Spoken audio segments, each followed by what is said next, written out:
And we're back with Fata Morgana after an extended absence. Shucks howdy. I'm not used to being in a stream room with like close to 10 people. It's been a minute.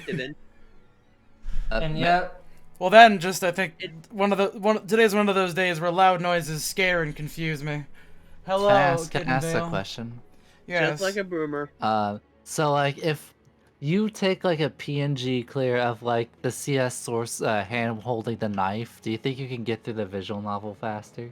Oh goodness. Also, I Purely resent through placebo. I resent the boomer statement. I'm as young as I don't fucking know. You're all like old and decrepit to me. you're at least as young as Joshy. Yeah, how's middle school? Yeah.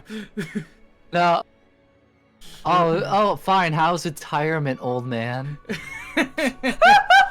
You're in generation, why not? Mm. You know, the funny thing is though, these are probably quieter than the 6-person streams sometimes. Yeah. That's the bigger reason why. See, that's the bigger reason why I wanted the survival horror things to be a little bit quieter, because I just need those to be like nice and relaxing and a little bit quiet. You know, helps keep the tension up.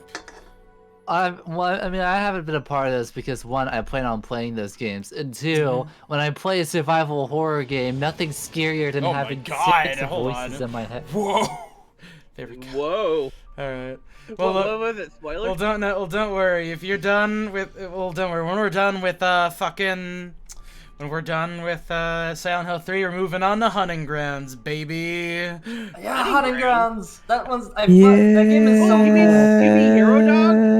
And yes. Is that the game where is that a game where one of the monsters like does horrible things to you off screen if during the game over? I don't Yes. know. Ooh. But yeah, we're gonna I do forgot that. about that. We're doing all the fatal. We're doing the first 3 fatal frames, and then eventually we'll do the one that Suda made. So look forward to that. When that comes out in March. I'll finally get to see a fatal frame. I need B to B rush that for me, because yeah, I would prefer that they are there for that stream. I will channel my hyperfixations. Thank goodness. You know, you probably have a better luck of that than I have at the moment. I've run out of hyperfixations for a little bit. I need a new one. I turned mine off and I turned it back on for 14. Don't And play then- War. Oh, sorry.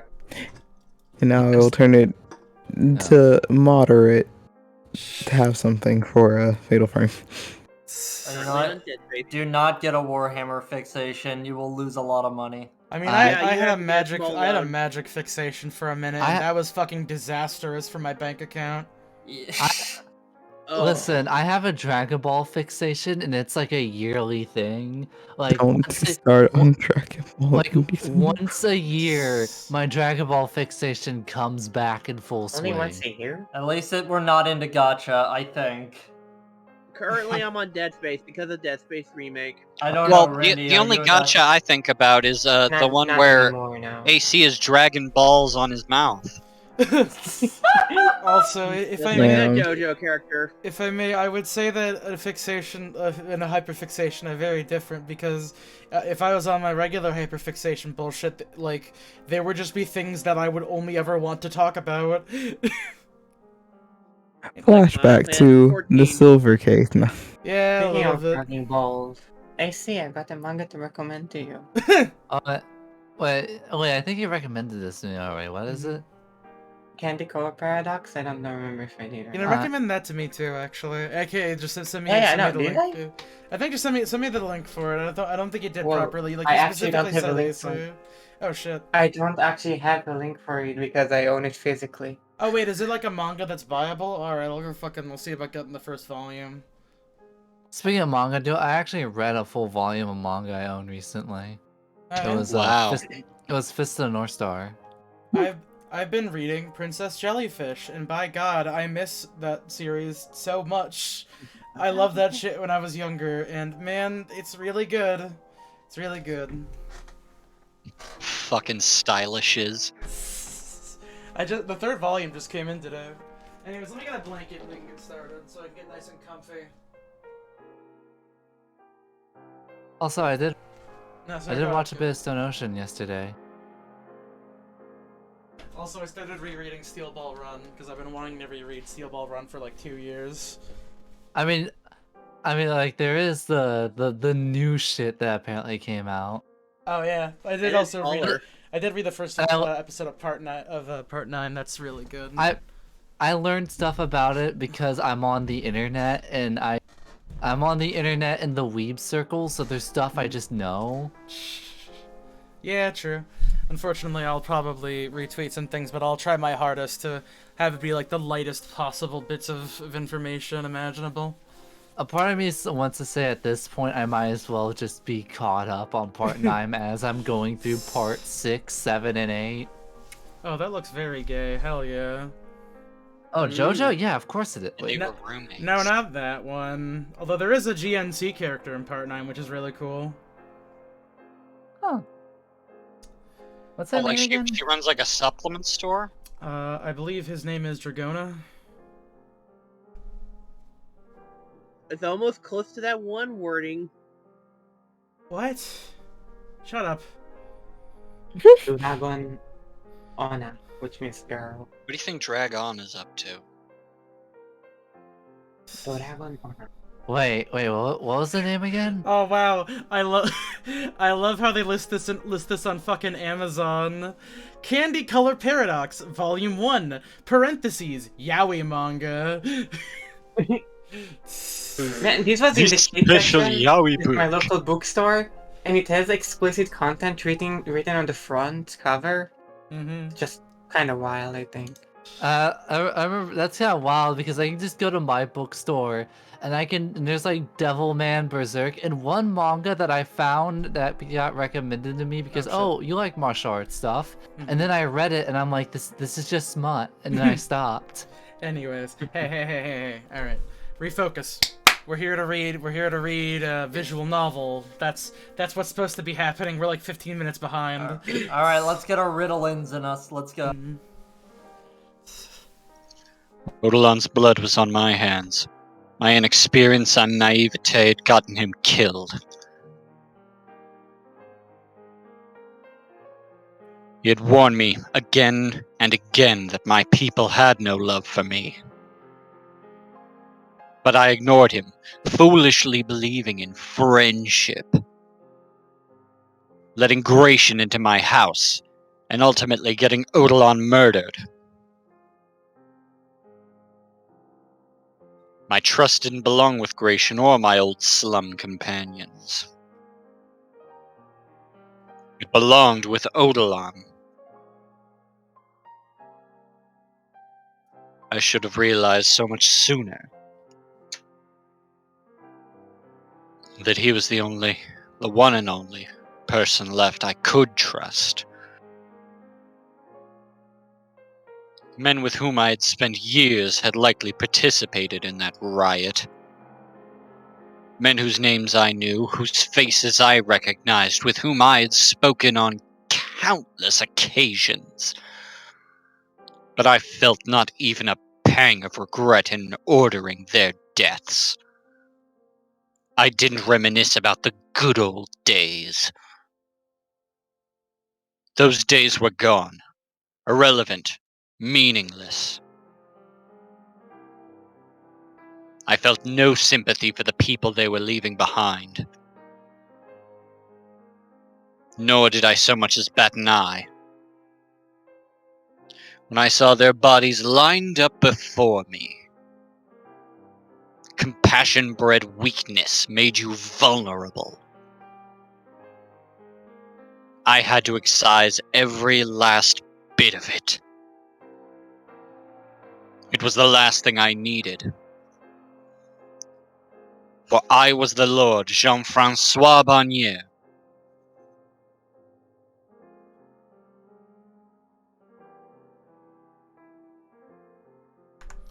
Hey, look at all those heads.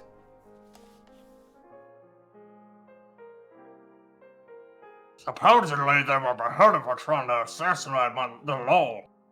Seems like a lot of folks for an assassination attempt.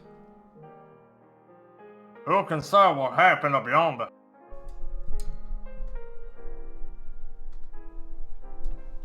Have you been down to the square today? I have. My heavens, I almost passed out at the sight of it. Why would a stupid Zax try to go after the Lord anyway? There's been whisperings around town. And they say he was actually born in the slums and isn't a noble at all. Isn't that just his cover while he was hiding from the phony Barnier? I certainly hope that's the case. But either way, it's probably best to keep quiet about the topic. Let's say. I doubt he'll do anything as bad as the phony, but it still brings back bad memories. And things were getting to be so pleasant, too.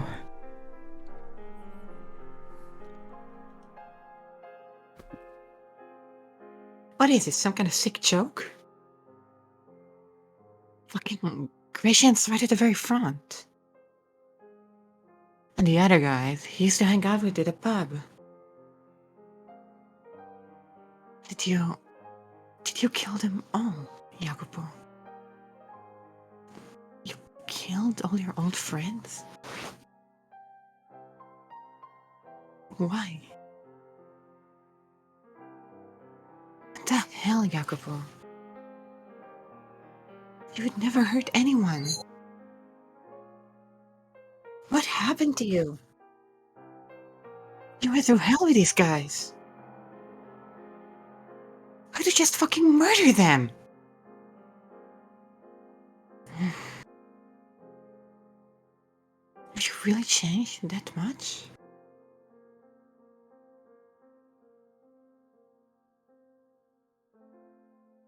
You have, Jacopo.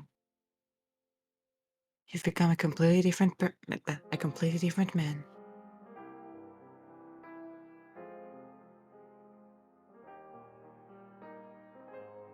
No, you're long dead. You died in that goddamn revolution. Jacopo, I know, no longer exists. All that's left is Lord Barnier. Everyone, they're all gone. You, Morgana, Jaren, Gratian. Every last one. What the fuck, man?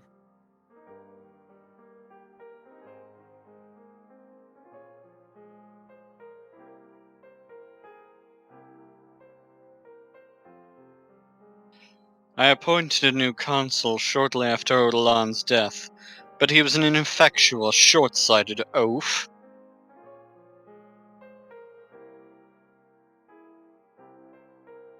And to top it off, he had a tendency to simply nod and agree with everyone and anyone rather than express any opinions of his own.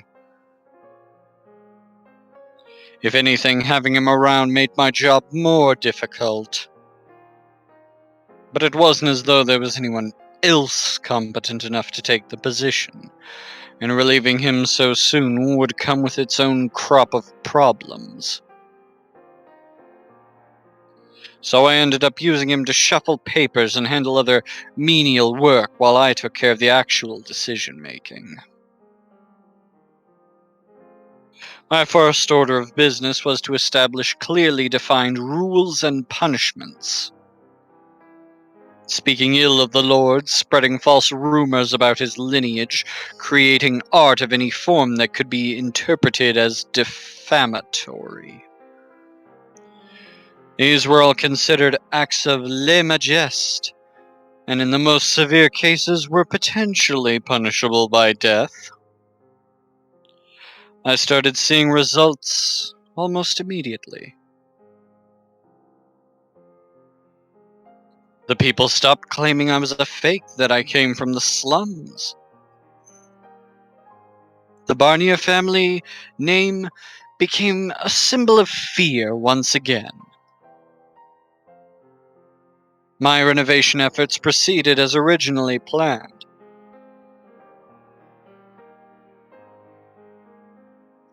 The city flourished as a commerce hub, attracting merchants and patrons and visitors from near and far.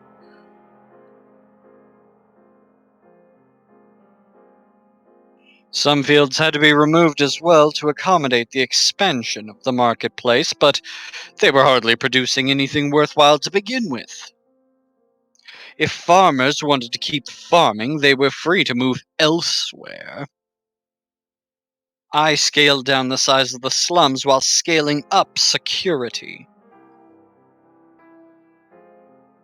Lacking leadership, what remained of the peacekeeper group had turned into a gang of unruly thugs.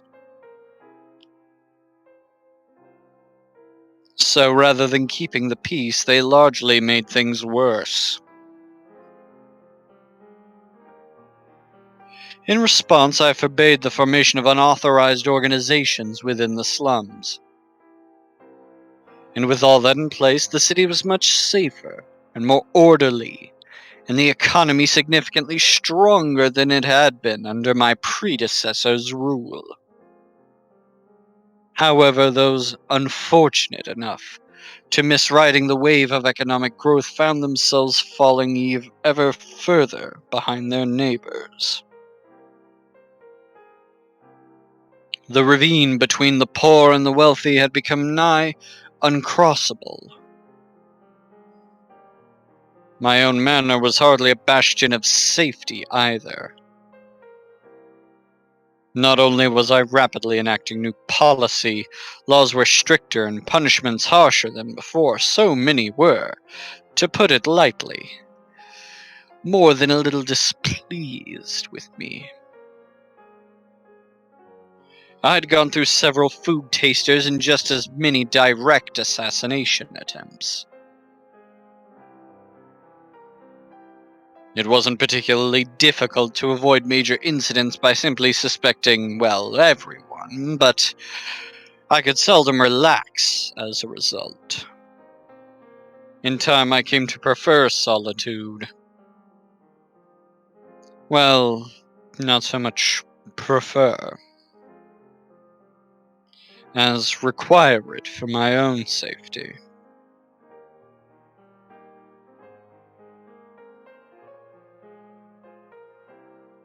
Ortolan's death left me with more than just solitude, though.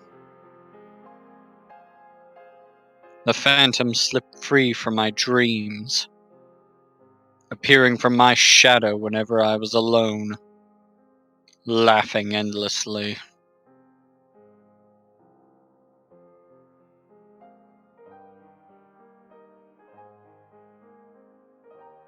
What did I tell you, boy? You're controlling them with fear, just as I did.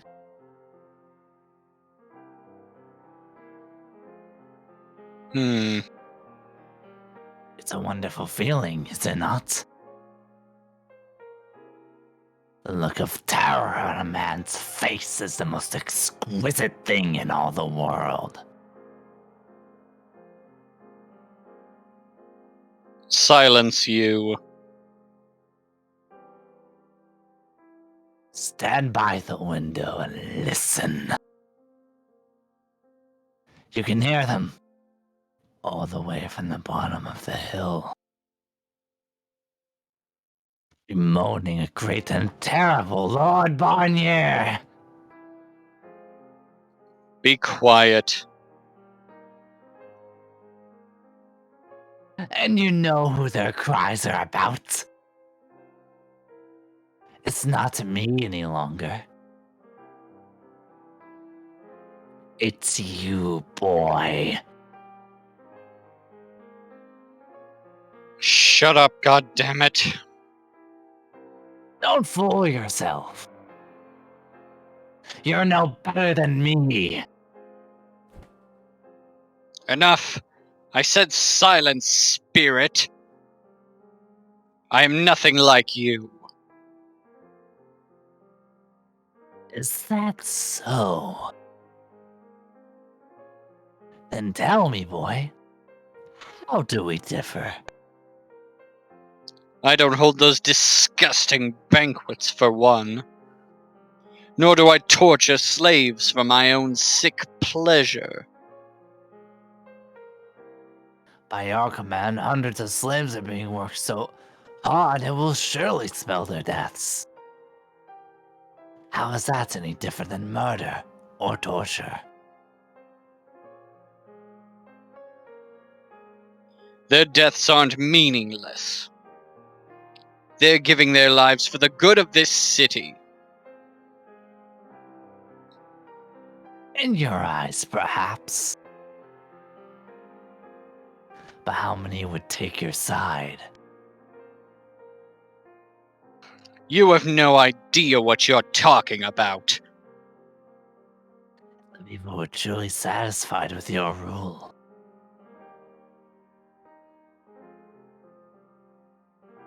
You wouldn't be holed up in this room all the time.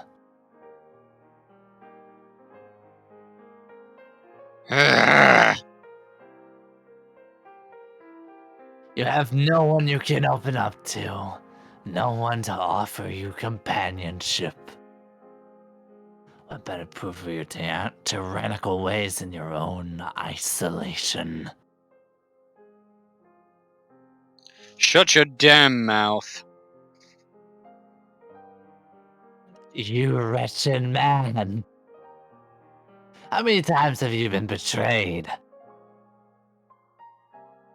Have you found anyone you can trust after all your old friends prove you couldn't even count on them? Oh, for God's sake, quit babbling already. Solitude will be your constant companion for the rest of your days. And should you let your guard down for even a moment, know that 100 men lie in wait, ready to plunge their blades into your back. Your attendants dream of the day they can finally sneak poison past your taster.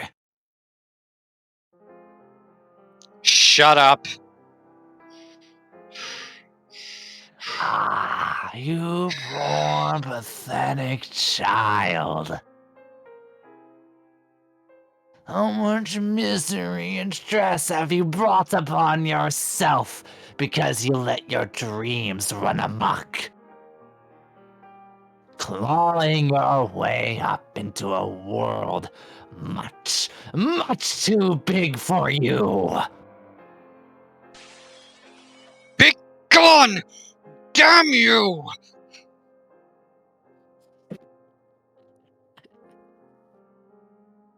Can we get a second take on the laugh? It's Oh, been goddamn. it's been sounded off here. All right. Amazing. My lord, I heard a huge crash.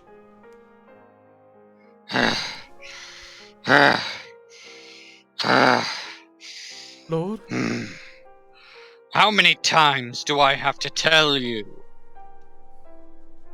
to stay out of my chambers? Forgive me, but I was afraid he might be in.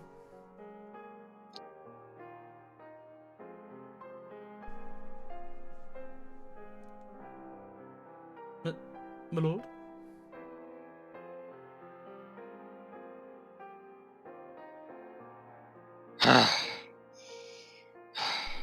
I can take care of myself, damn it!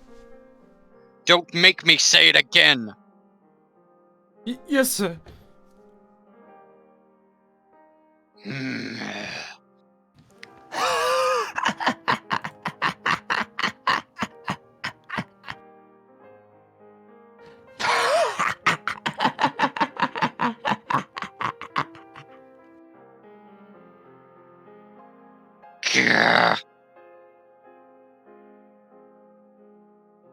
To hell with you. We're nothing alike. I'm making their lives better, not worse. I am not a tyrant.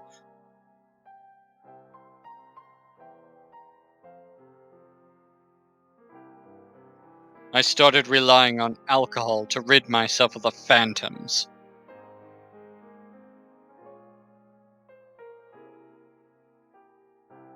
When I was drunk enough, I didn't have to see anything.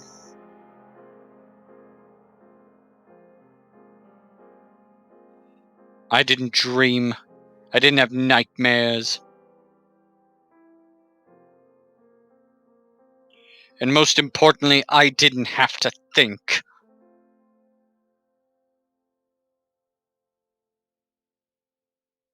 There were times I couldn't be sure whether I was in my right mind. There were times I was so panicked I wanted to scream my throat raw.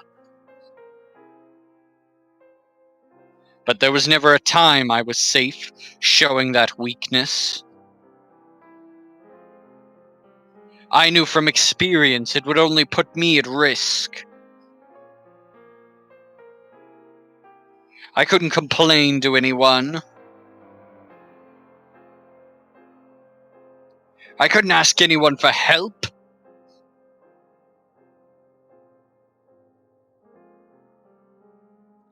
I couldn't believe in anyone.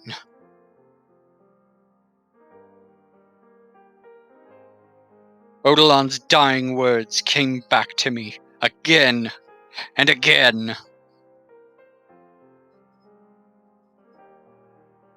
Stay strong and ever high of heart.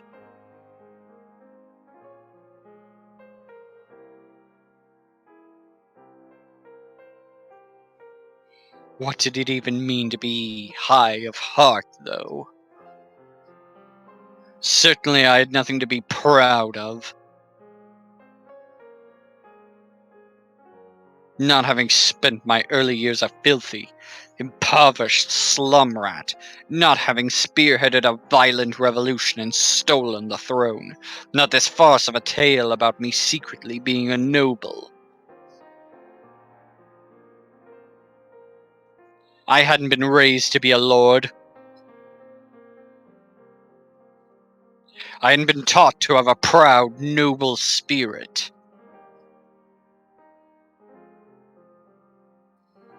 That was likely what Odilon had wanted to impart upon me. The nature of a ruler. People automatically respect a man who is truly dignified and noble.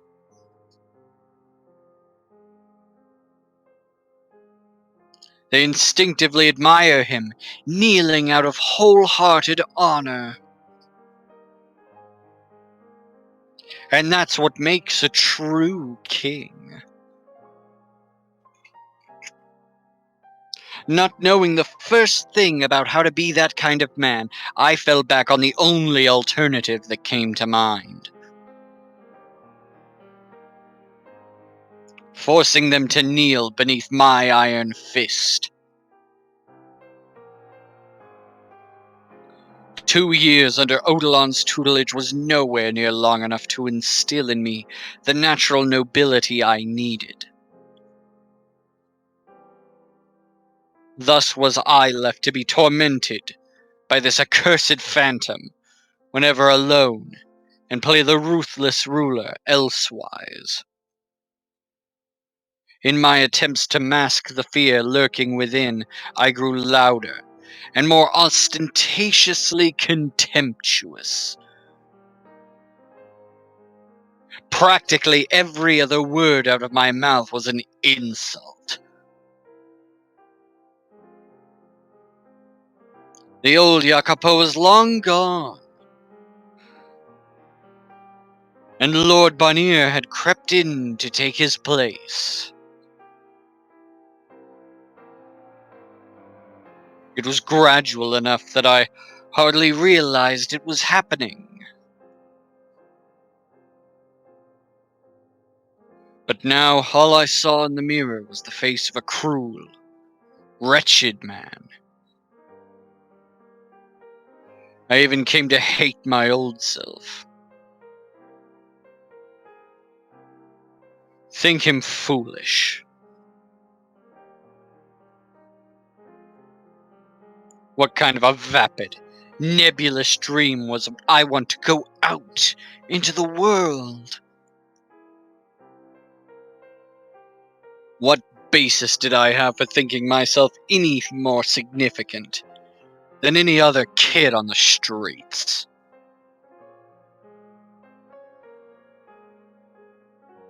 And where the hell did I get the idea that having influence meant having freedom? I could barely even take care of myself.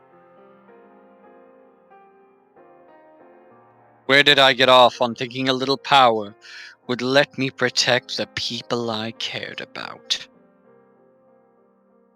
And what about now?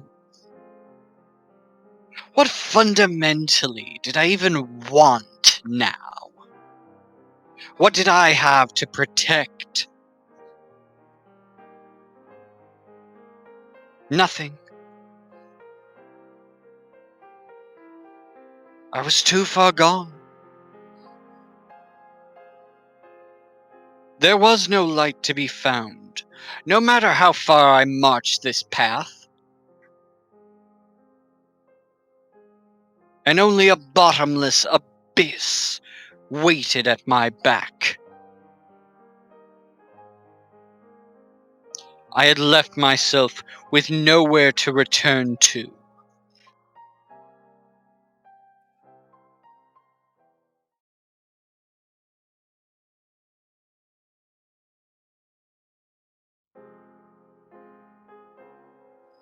Before I knew it, nearly 4 years had passed since the revolution.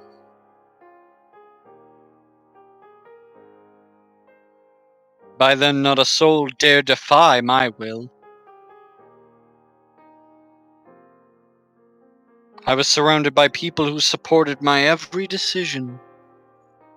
Few of them genuinely agreed with me on everything, obviously. But no one could deny how much growth I had brought about, and so long as I continued to produce results, I would continue to have their outward support. As a trading hub, the city flourished, but the citizens were less than thrilled about the work I was doing. The poorest especially seemed to hold a great deal of enmity for me. But I was reaching the point where I couldn't manage on the support of the upper crust alone.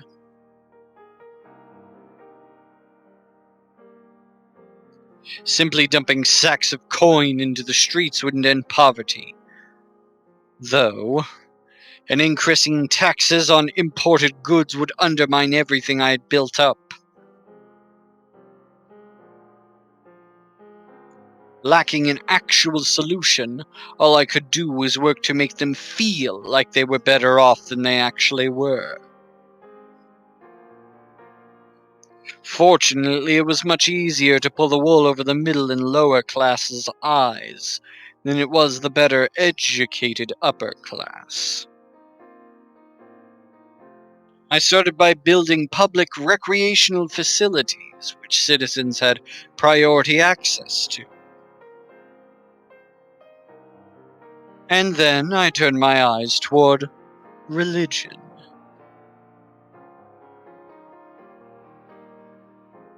About a year earlier, as part of the city's expansion, a bridge was built across the river that served as an effective city border. A church had still not been established in that new district, so I wanted to build one and gather a following.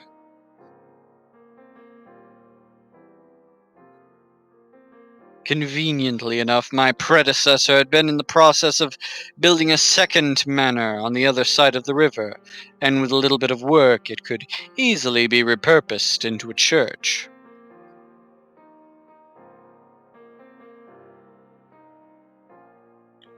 Once people started making use of the church, it would be simple to win their favor by making myself known as a generous patron. Faith was the ultimate blinder for the uneducated, and history showed time and again that religion could be a powerful tool in the right hands.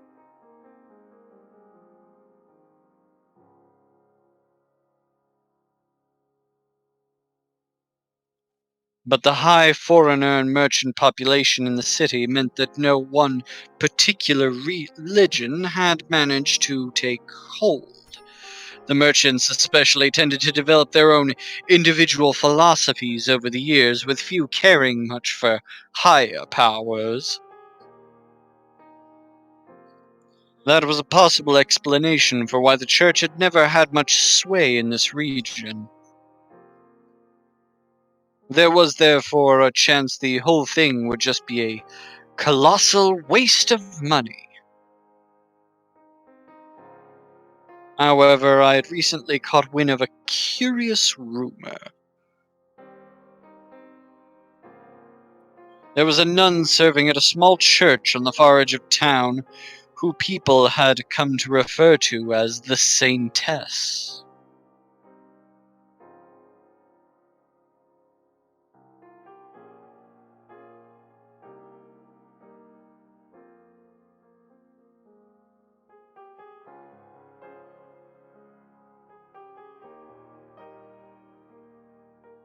Some small children on the set. Marie, come here, Sister Marie.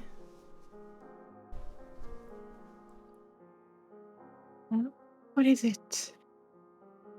We picked some flowers for you. Take a look. They're so pretty.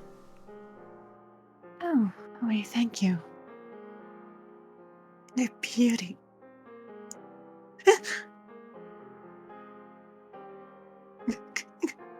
Get away from me. She actually fell for it. Hey now, how many times do I have to tell you it's not nice to trick people? You're too much fun to tease, Sister Marie. That's hardly an excuse. It's still wrong. I'm your big sister here, so you need to treat me like... Ah, there's a bug on your dress. What? No, wait. Where is it? Get it off! Get it off! Someone get it off me! Just kidding, there's nothing there.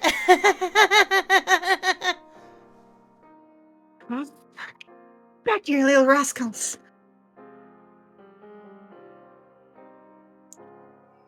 So her name's Marie. Not quite what I envisioned of the so-called Saintess.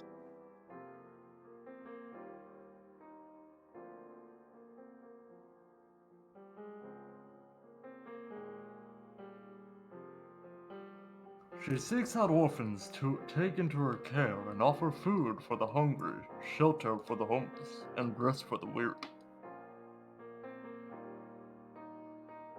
And where exactly do the funds for that come from? She covers it all herself, supposedly. I highly doubt she has that kind of money just sitting around.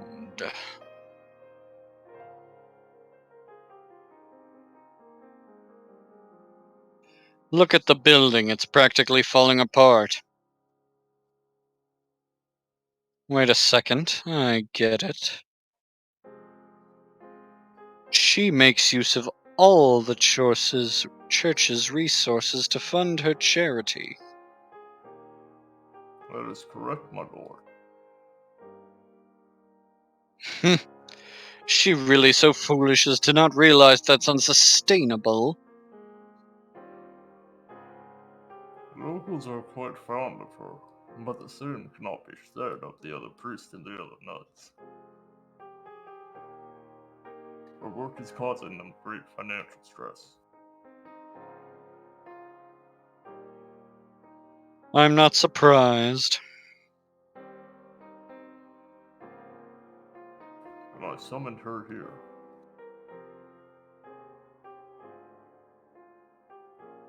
No, don't bother. I've seen more than enough.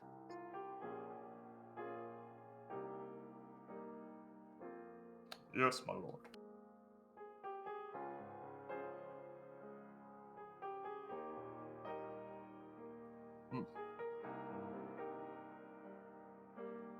What? You have something to say? No, my lord. I simply would find it curious. Would you take the time to come all the way out here when you have far more important work to attend to?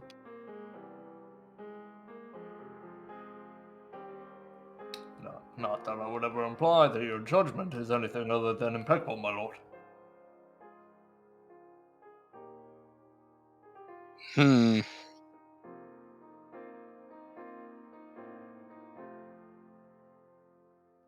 I just thought this saintess might be someone I knew.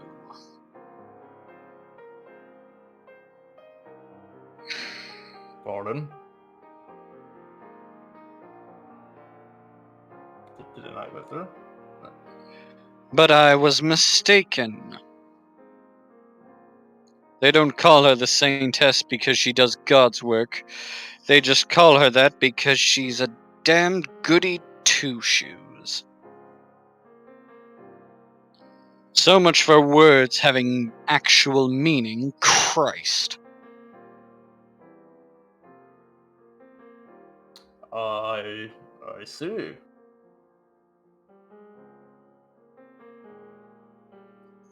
Lord Barnier?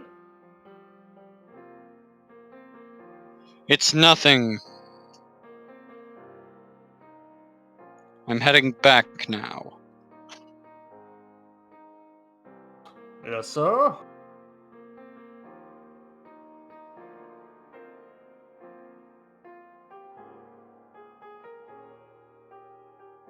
Ah! Marie! The giant man's here! Oh, no, be polite. Good day, Murray. The kids seem to be doing quite well. Oh, you have no idea. So well, in fact, that this little hooligan found himself a whole handful of bags. And goodness, he about scared me out of my skin. A little mischief is a good thing. Their smiles wouldn't be half as bright as at any other orphanage. I'm not so sure about that. In any case, here's what I earned this week.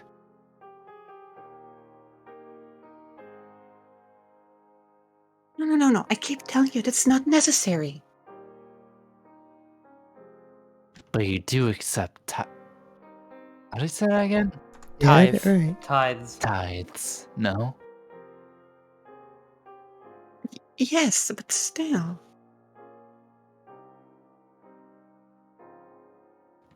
I know it's hardly enough to cover what you need, but please.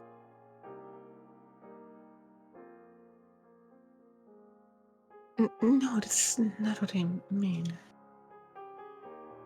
It's your money. You should use it for yourself. I have nothing to use it on.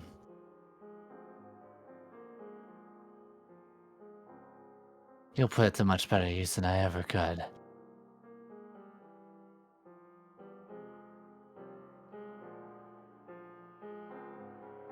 Alright. Thank you.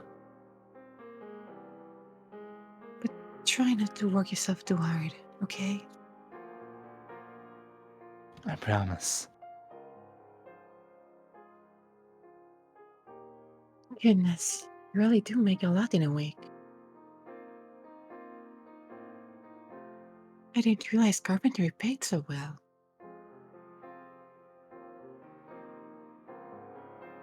Indeed. I'm fortunate enough to have found good work.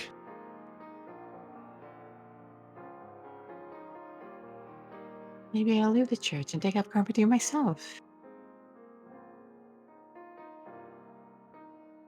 Just kidding.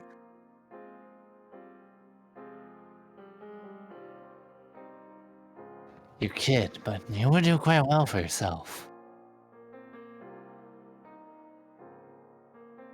You're strong enough to carry me, at least.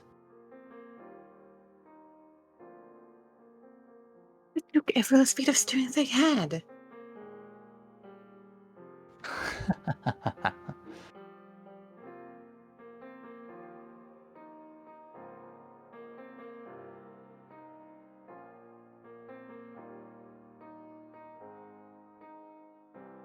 Oh yeah, Nora had a issue with the Discord. Technical difficulties. Hero. Oh, his whole computer froze. Oh no. Curses. Oh no.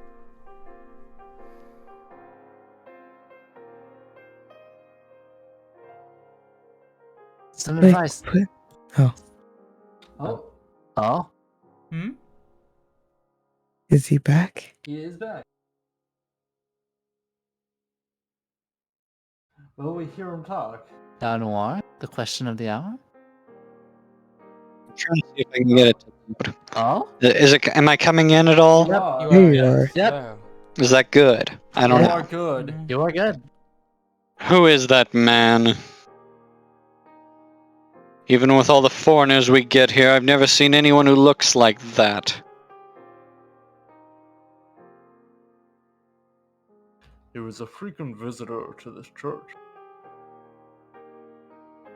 Though he did not appear to come for the charity.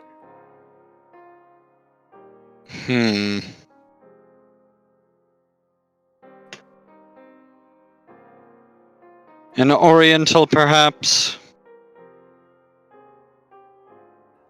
Oriental? My former consul told me of them once. Vagrants from the Far East who supposedly look much like that man. How curious.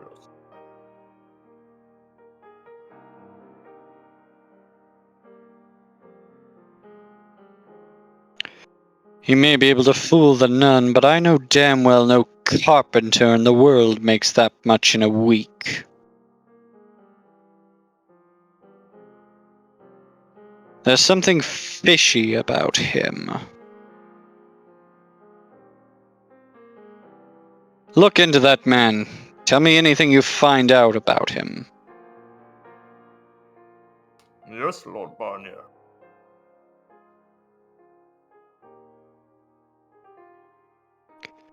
Now, I'm heading back.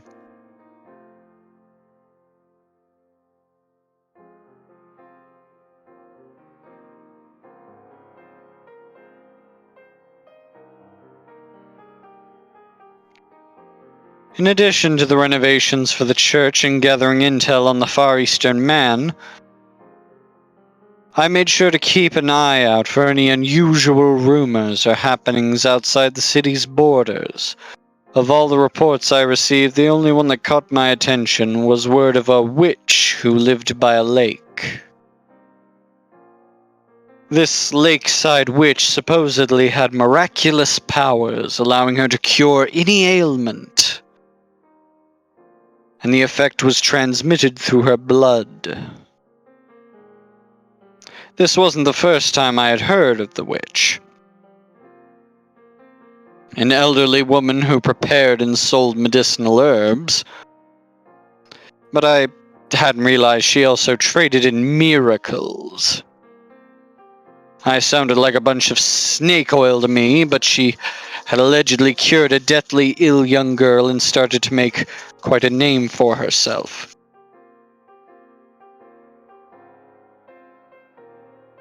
But on top of that, they also said the sound of the witch's first cry had ended a years-long drought in the village where she was born. This doesn't bode well.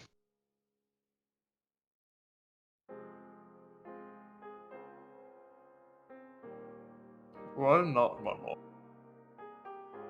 Try using your damn head once in a while, would you?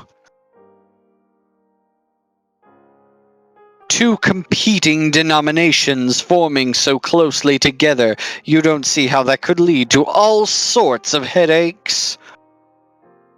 The objective is to unify the people under a single banner, to which I then pledge my support and earn their favor. But that all becomes moot if their faith turns towards this witch. The people do love their heroes and miracles, after all. It's quite an attractive proposition, I must say. I'm mocking them, you buffoon.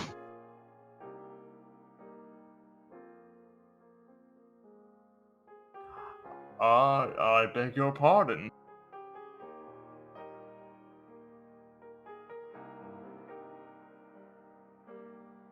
The chances of it growing into something actually worth worrying about are slim. But better to snuff the flame out before it spreads than sit back and hope it burns itself out. Shall I deliver an order for the cease operation then?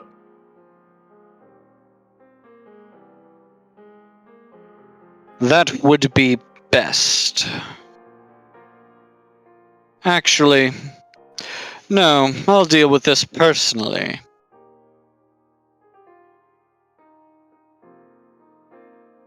You just keep your mouth shut and do exactly as you're ordered. Nothing more, nothing less.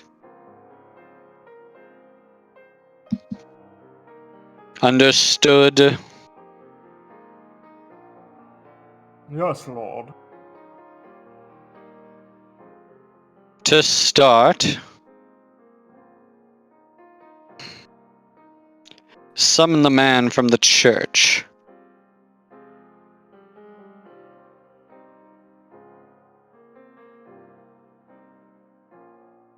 A few days later, I was standing face to face with the man in my audience room. He seemed much less personable in person than when I had seen him with the nun. Stone-faced, cold, faintly smelling of blood. Not that I could actually smell blood, but there was an animalistic air emanating from him. That much I had expected, though. I knew before summoning him that he was anything but a respectable man.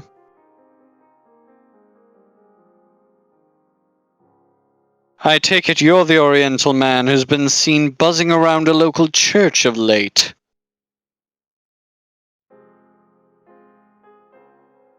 That would be me, yes. What of it?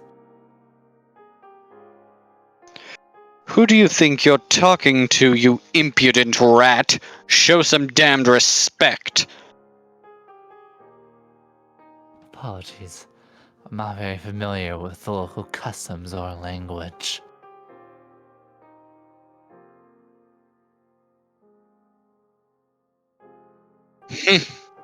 Very well, then. You're fortunate I'm such an understanding man.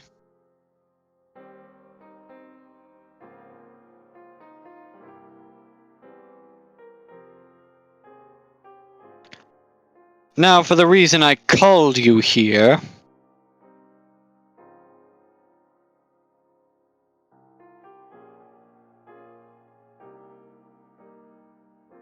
You're the one who killed that cartel of slaves 4 years ago, aren't you?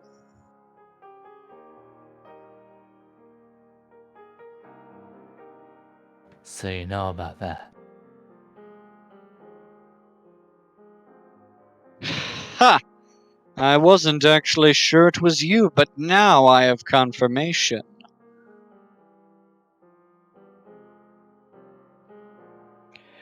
Since then, one slave of Far Eastern origin has remained unaccounted for. I take it that would be you. That's right.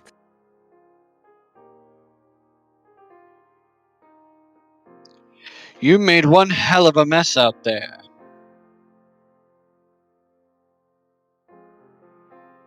Am I here to be punished?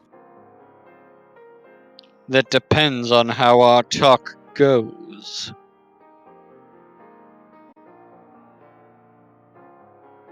If you think I'm going back to being a slave, you're fooling yourself. I don't need any more damn slaves, and I certainly don't want you as one. You're obviously not finding any respectable work being an ex-slave, so I take it you're still in the business of getting your hands dirty, are you not?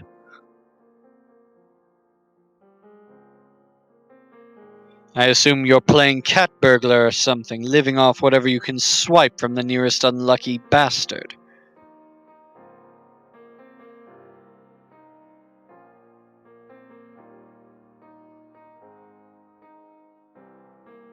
Correct.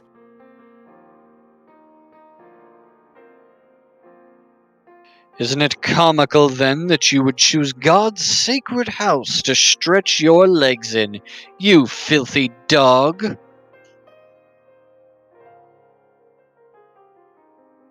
I absolutely agree.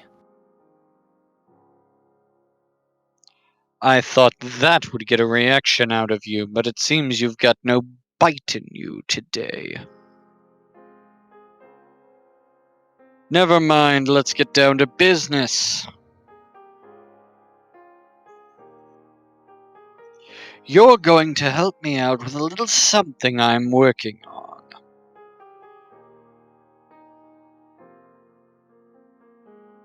Help you with what exactly? Something that's going to make me a lot of money. And if you lend a hand, I'll make sure you're well taken care of. Along with the church you're so fond of, and the nun you've taken a liking.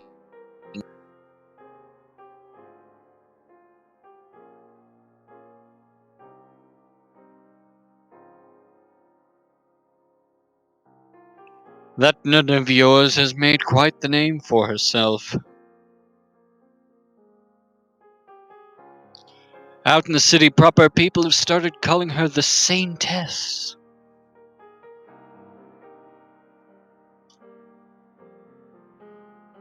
They're right about that. She is. Ha! The commoners love their heroes and saints. They eat that rubbish right up.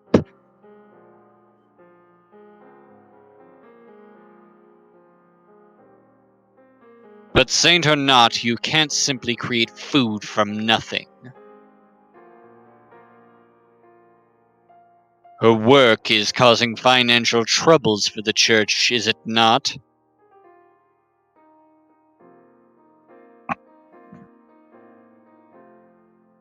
It is, yes.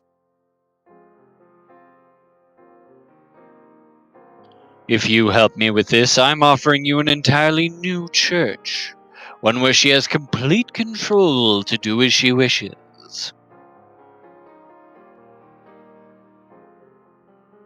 She'll make it into the biggest church in the city.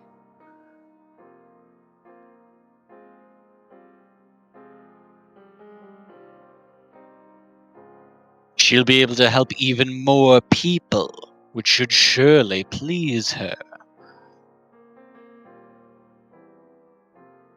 What would you have me do?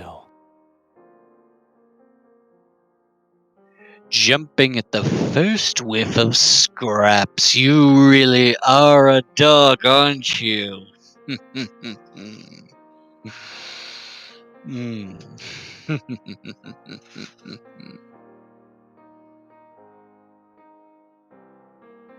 I don't like conversations that overstay their welcome.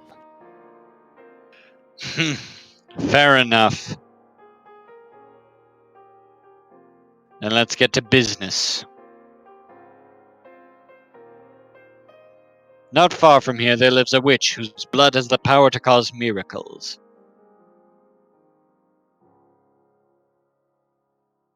Miracle blood? Sounds like a sham to me.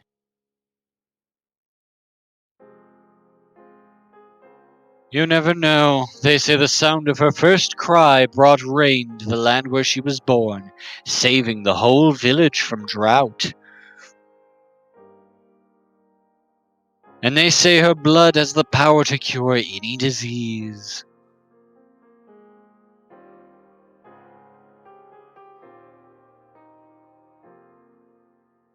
I'll worry about the veracity of the rumors later. Right now, all I want is for you to capture her and bring her to me.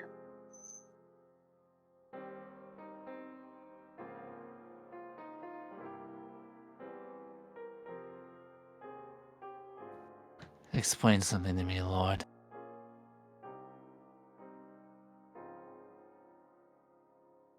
You said if I helped you, then Nana would be able to save more people than she does now. So how does capturing this witch accomplish that?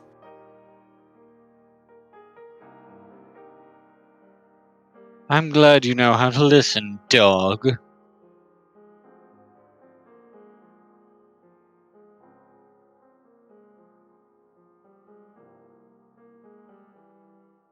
We'll be turning the blood into a miracle elixir, which she will then distribute to patrons of the church.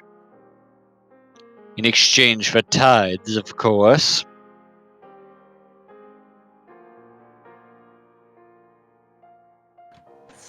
Selling it then. Selling isn't quite the right word, but if that's how you want to think of it, by all means. The commoner's beloved saint is handing out an all-powerful miracle medicine. They'll lap it up.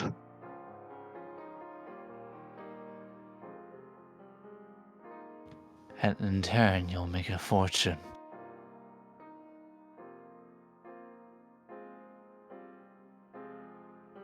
Exactly. Money I can use to support her church. It'll be a boon to the city's economy as well. A single witch's freedom is all it'll cost for everyone here to come out happy.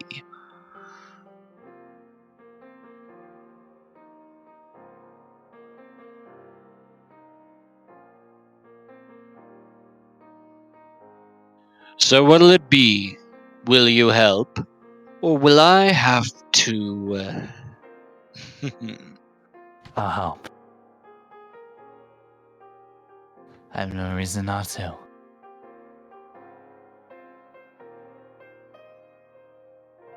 Hmm. Decisive and a good listener. Excellent. Once Once I've captured the witch, where do I take her?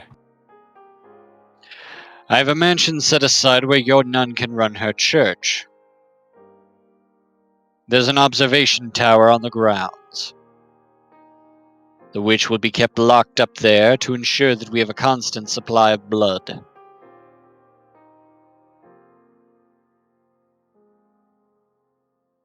Okay.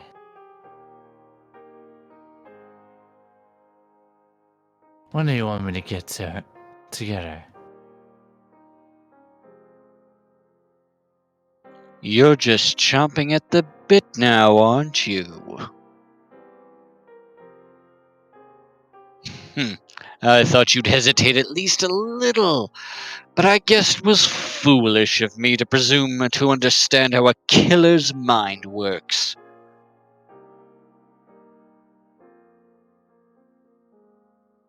All the resources I put into investigating you and everyone close to you were wasted, it would seem.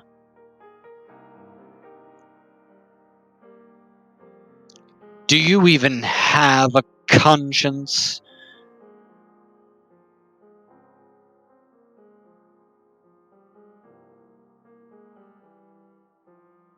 Don't act like you're any different. I assure you, I have a conscience.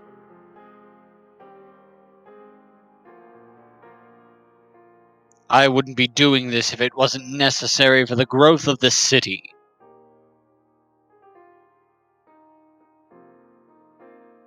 No, I mean, you're as much of a murderer as me.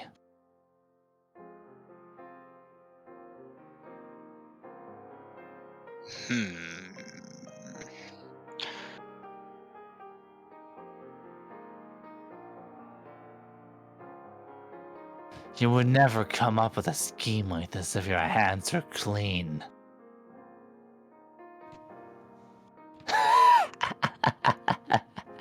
The man's right. You're nothing but a murderer. How deep has that blood seeped into your hands? How many have you killed claiming their lives? Necessary sacrifices. And how many more will die for your ambition? Silent spirit. That poor witch. Blessed with the power to perform miracles only to win her the attention of the villainous lord. It must be done. I don't have to explain myself to you. It's not like the old hag has long to live anyway. What the hell is villainous about having her spend her final days for the greater good of the city?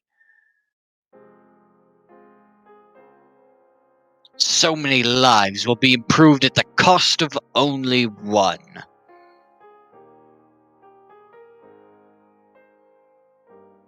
You keep telling yourself that, boy. But what you're doing is no different than my banquets. You're cut from the same cloth as a man standing before you. And the same cloth as me.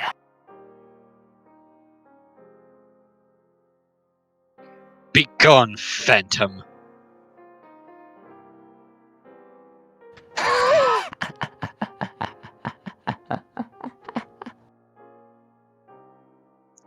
Watch your mouth, dog.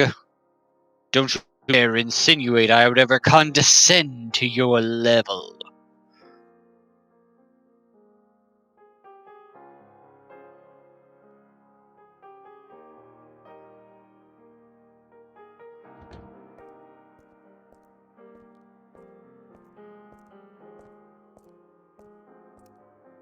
Damn it. That's the first time he's shown up with someone else around.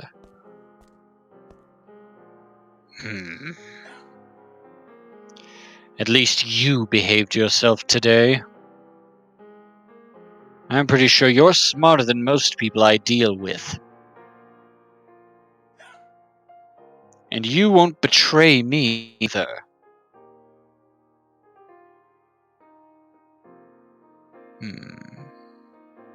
Who knows how much longer he'll live, though. Stay. Don't touch it until I say so. Oh, quit pouting at me like that. You're the Lord's dog. Stand tall and proud. All right, here you are. Drink up. Looks like it's safe. I swear, so much work just to get myself a damn drink of water.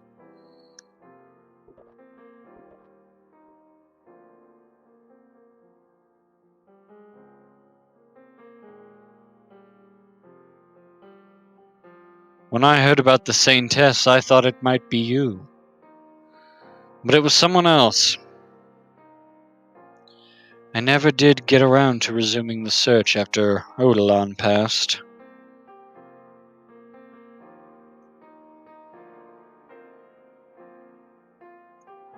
There's no one around I can trust with such a sensitive task. Though it's probably for the best if I never do find you. We can't go back to the way we were before. Not that there's much chance you're even still alive.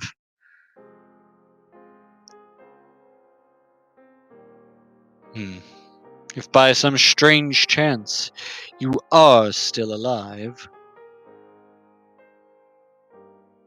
what would you think of the man I've become?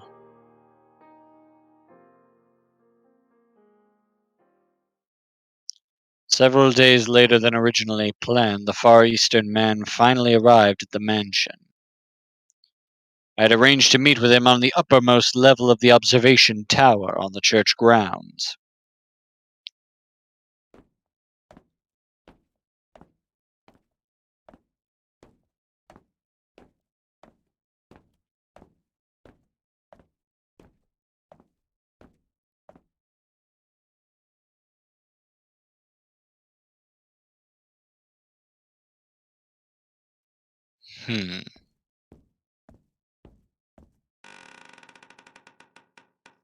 About time. The man appeared before me, a burlap sack slung over his shoulder. I had ordered he use the sack, afraid he might be foolish enough to actually drag the old woman all the way here.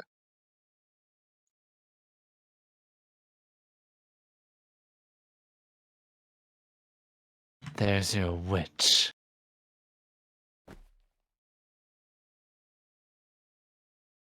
He threw the bag to the ground, causing the woman inside to let out a muffled grunt.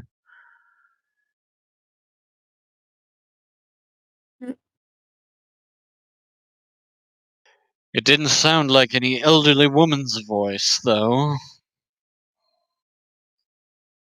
This stench. Tell me you didn't harm her, dog. I smell blood. You only instructed me not to kill her.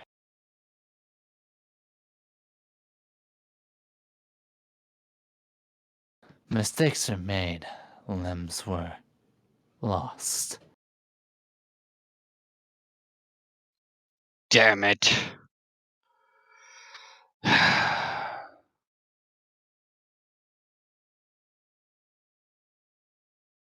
I cleaned up all the blood I got on me. No one suspected anything. He's even farther gone than I imagined. I should have been clearer in my instructions. Though I suppose it doesn't matter much.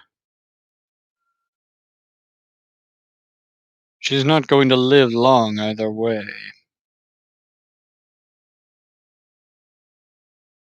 Then you're able to immediately recognize it as the smell of blood. Says quite a bit, Lord. You have killed before, haven't you? Enough yapping. She is alive, yes? Of course.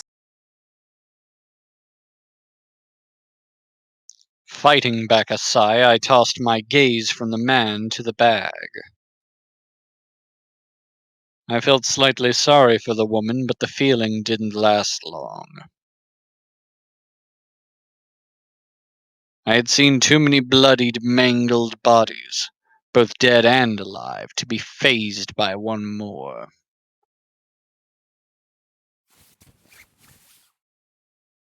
He crouched down to untie the bag.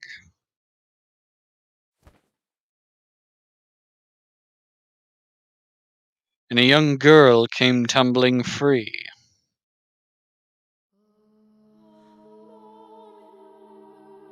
It can't be. As soon as I saw her, I knew exactly who the girl was. It had been 4 years, but no length of time could wipe from my memory those patches on her face, or those breathtaking golden eyes.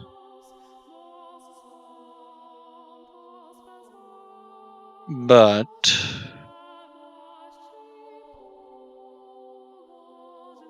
why? How? What was she doing inside the bag? Why had I ordered her captured? How?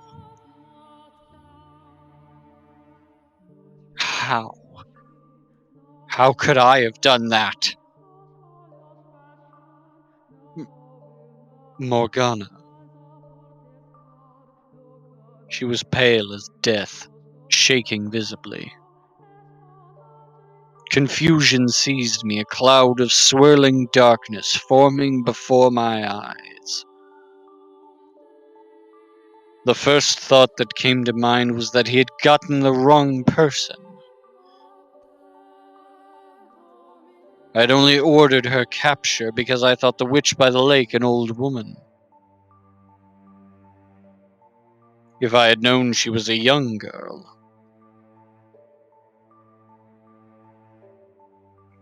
let alone her,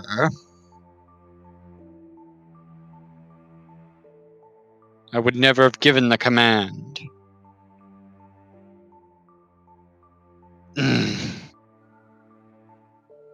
But those thoughts led nowhere. I was simply trying to avoid facing reality. Trying to place the blame on anyone but myself. I couldn't take back what had already been done. I couldn't change it.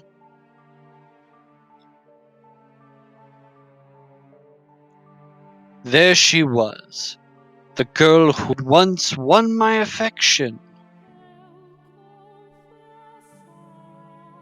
Lying in a ball on the cold stone with an arm missing.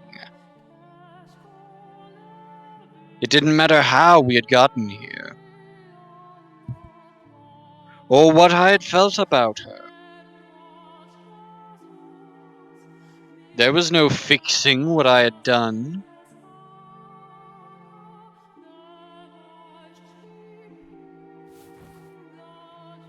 She looked up at me in the source of the muttering above her.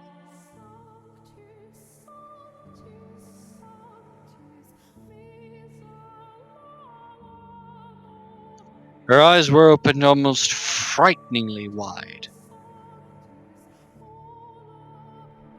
They wandered aimlessly, unfocused to the point I wasn't sure she was seeing anything at all. I felt a tinge of madness in her. Is that you? The words spilled from her lips, so soft they barely reached my ears. Hardly a trace of the beautiful singing voice from my memory remained.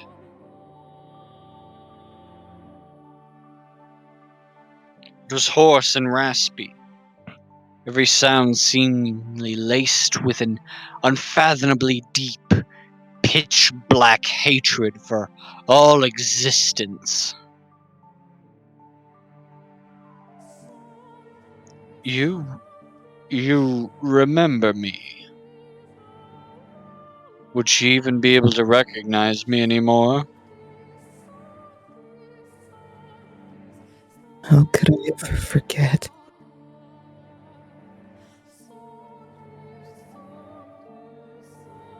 Morgana. She remembered me. The days we spent together. What kind of person I had been. The boy who had refused to give up pointing ointment on her face. All our friends. Those horribly unromantic encounters at the graveyard.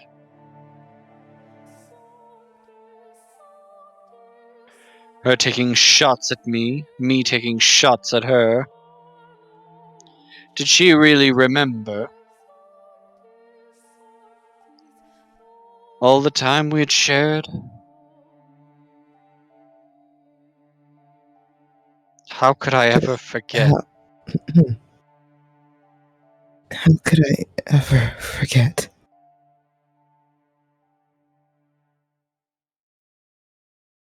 All the pain and humiliation you put me through. What? How could I ever forget the blood savage that you loved to hold? What? What was she talking about? Haven't had enough, have you? Leaving scars on every inch of my body wasn't enough for you. You haven't had a earful of my blood.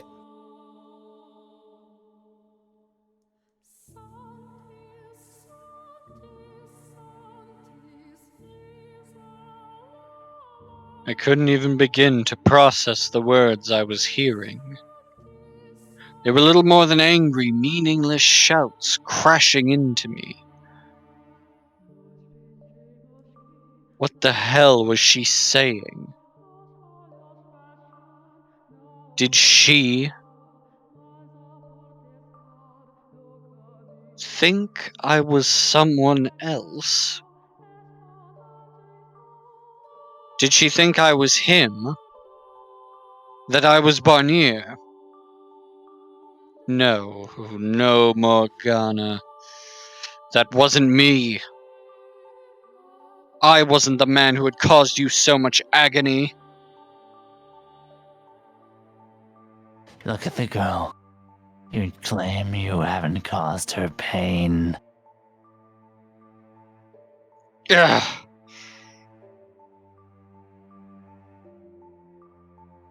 You're the man who bound me, cut me up, called me a witch, and then tried to kill me. I haven't forgotten you, even for a moment.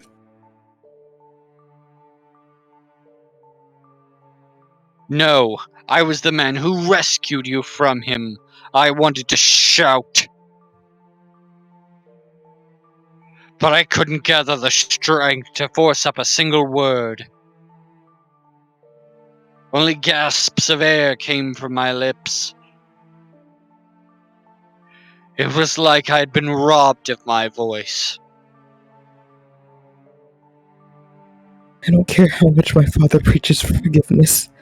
That's the one thing you'll never get from me. I despise you with all of my soul. I revile you with every fiber of my being. For every scar you gave me. I give you a lifetime of hatred. No, Morgana.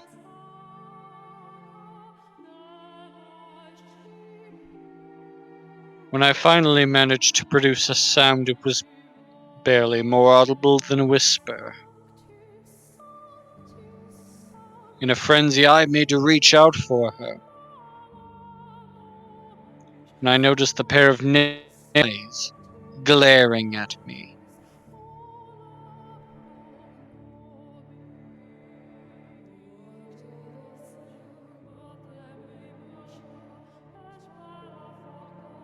I was not aware you knew the Witch Lord.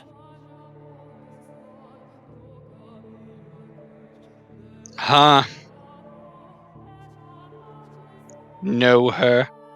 I don't just know her. She's Morgana. She's the girl This man, the Lord. He destroyed me, mind and body.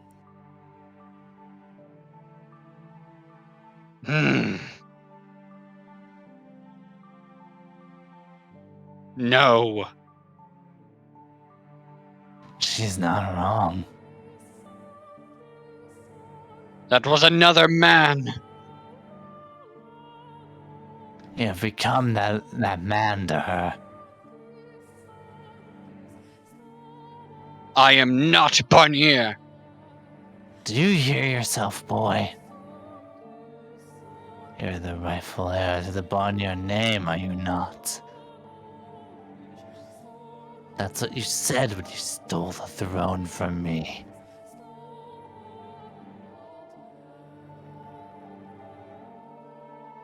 This man ruined my life.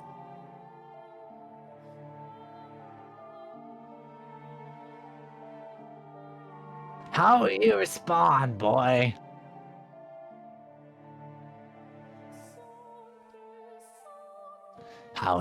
What will you say it wasn't you? Can you say it wasn't you? How will you convince her? She's clearly not in her right mind. Would she even understand it if you revealed the truth? Can you do that knowing it won't make it through to her? Will you tell her that you're nothing more than a slum rat or usurper?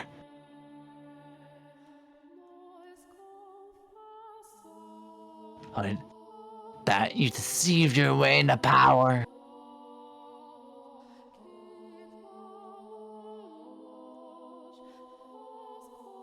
That everything you built up over those years was all a lie?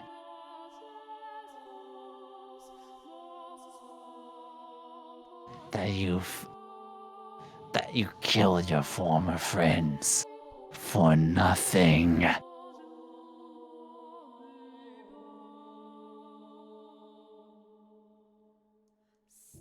The Elderlon died for nothing.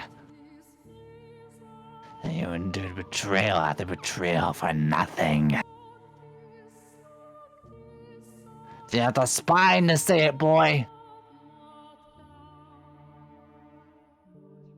All the sacrifices you made, all the pain you suffered to make it here.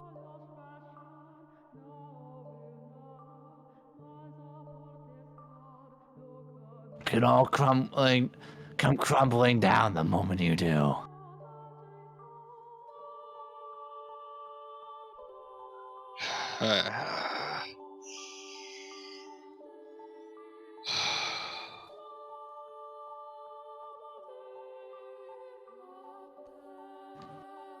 What would it be, false lord? Is the girl worth it?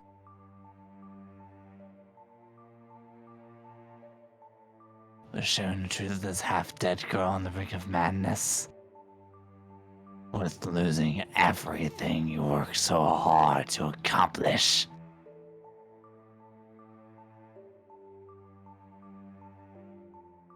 Make your choice. What's the matter, Lord?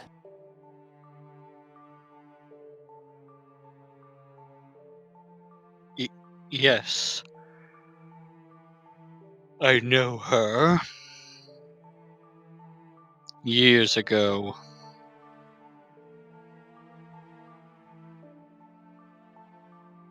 I see. Then what do you want to do then, Lord? You look sick.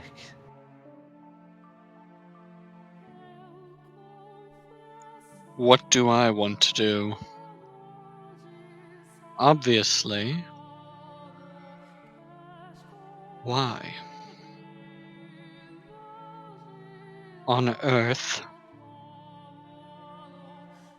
This doesn't change anything. We lock the witch up and proceed as planned.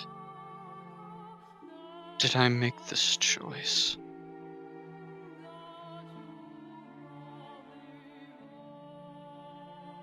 Congratulations, boy. That concludes your inheritance of the name Lord Barnier.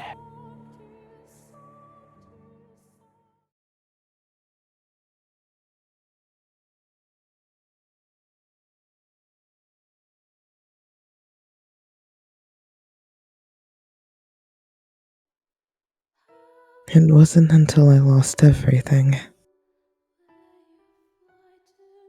that I truly understood just how blessed I had been. How much my time with them had allayed my wounded spirit. And how hard they worked to mold me into an ordinary girl.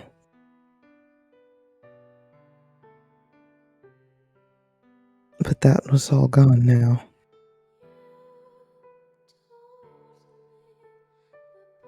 I may not have said as much, but I liked it there. I was quite fond of the tranquility. I didn't want to lose it. I wanted to be as happy as much as anyone else.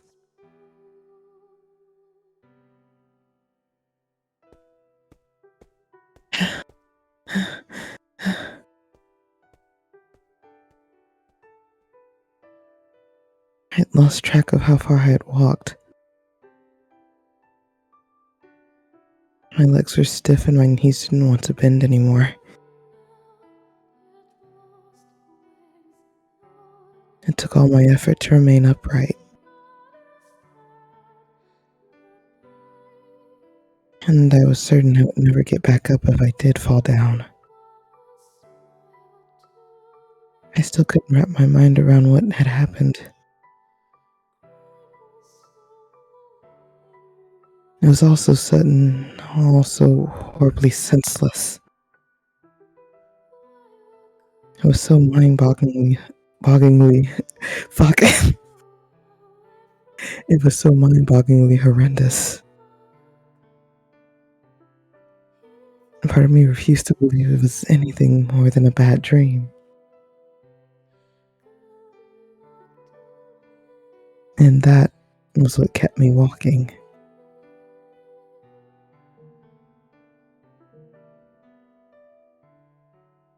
Because if I did accept it as reality, I would lose what remained of my will to live.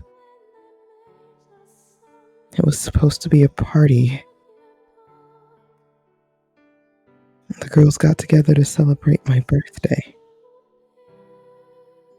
Making food and treats that, while hardly extravagant, were still a significant improvement over what we usually had. Everyone was laughing. Part of me was irritated by the whole affair, as I had never been comfortable in such lively environments. And they were celebrating me, my birthday. I should have been overjoyed.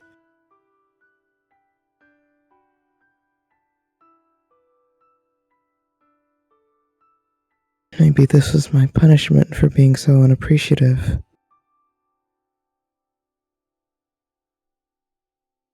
As soon as I stepped out, bandits raided the brothel. Had I stayed there but a few minutes longer, things likely would have turned out quite differently.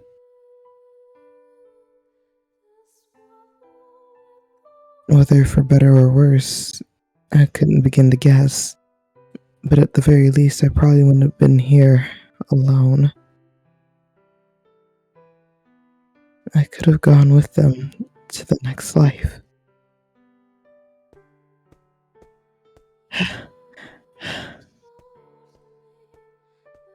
During the raid, a man grabbed me and I lost consciousness almost immediately after. And when I awoke, I was in a foul-smelling carriage. People were packed into the carriage like livestock. There were dozens of them, every inch of usable space filled with a body. Looking out across the cramped space, I knew instinctively I was on my way to becoming a slave. Once I had been sold off as a saint, a highly valuable commodity. But this time around, I was cheap, expendable labor. I was filled with an overwhelming emptiness as the realization struck. Something resembling sorrow wavered about in the void as well.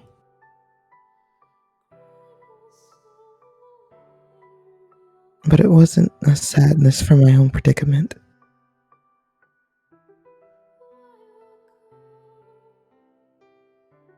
It broke my heart knowing I would never see them again.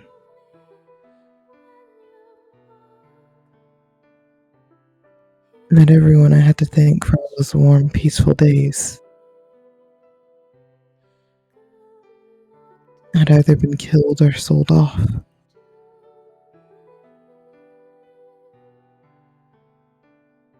In time, the sadness swelled to form tears in my eyes. My whole life I had managed to endure without crying. And the first time I did, I shed tears for someone else.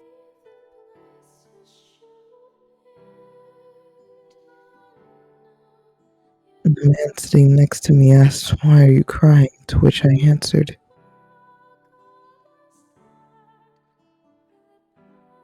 "I'm sad because I didn't get the chance to show my gratitude to people very dear to me."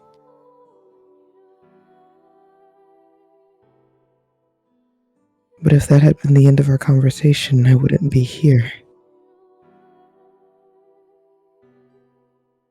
hobbling down this endless road alone. I wouldn't be covered in so much blood.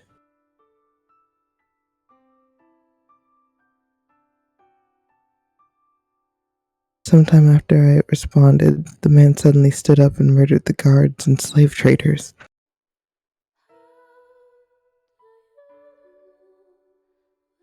At first, the other slaves thought they were saved, and for a moment, I believed so too. He was a very curious-looking man.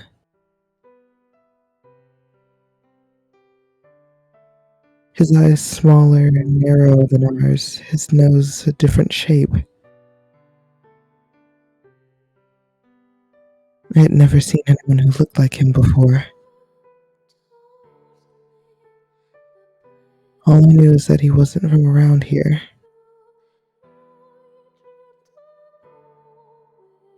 The man, wielding a sword stolen from a guard, searched through the slave trader's clothes for keys to our shackles, which he gave to me and made me free his hands. Before proceeding to kill the slaves.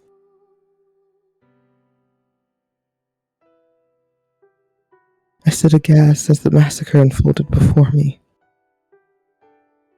Blood pooled at my feet, severed limbs were strewn about the carriage. Bodies piled haphazardly, many having only having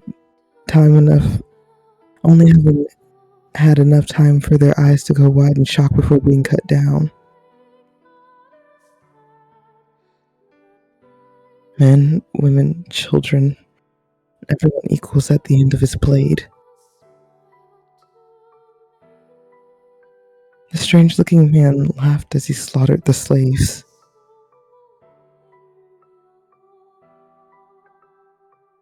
He laughed and laughed like he was having the time of his life.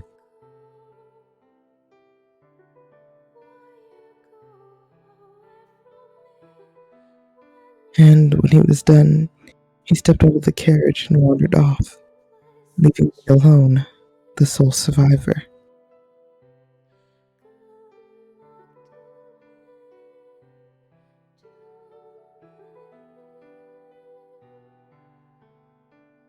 I had witnessed so much death in so short a time. Cruel, meaningless violence.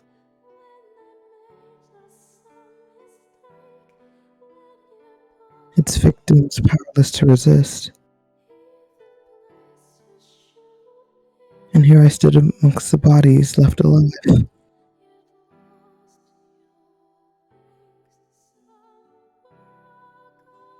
For some inexplicable reason, left alive.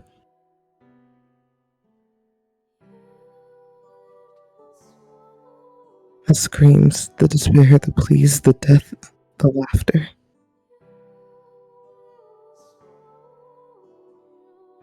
All reverberating inside my head.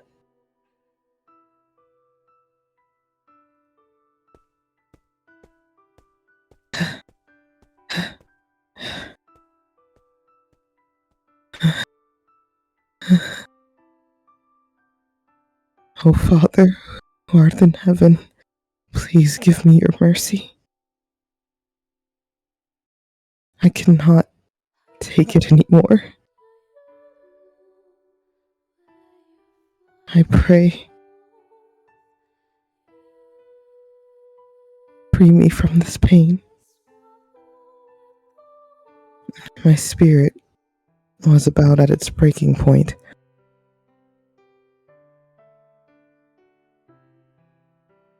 I was certain that I too would sink into the bottomless abyss. If I kept all these emotions inside me much longer.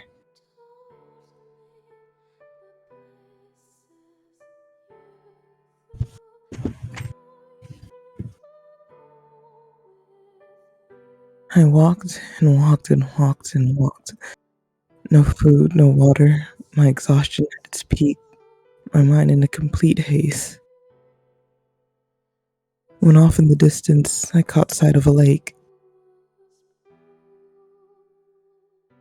So thirsty. Water. I began hobbling in the general direction of the lake, not caring that it took me off the main road. Bandits could have assailed me, wild animals made me their prey. None of that mattered to me anymore. At least then I wouldn't have to walk anymore.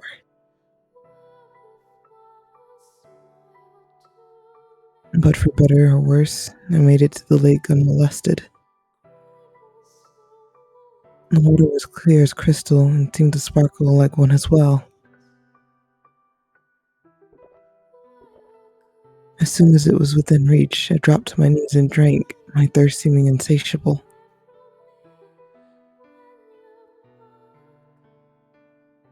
The blood covering me had dried several days earlier, but its bitter stench lingered. Just after a brief glance about my surroundings, I washed myself. The chill of the midwinter lake water and the occasional gust of wind pierced me to my very bones. No one in their right mind would bathe in this weather. But common sense and the chattering of my teeth didn't stop me.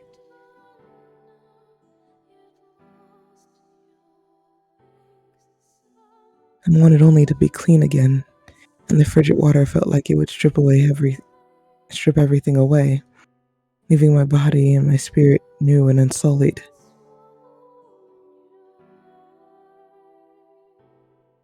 Once I was satisfied, I came to the belated realization that a small cottage sat on the lakeside.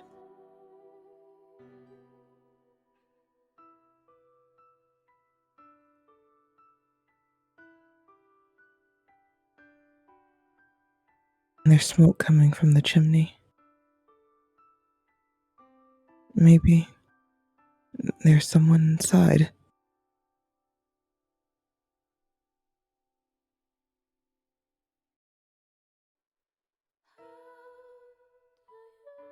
It could be someone bad, though. Maybe it would be safer to stay away.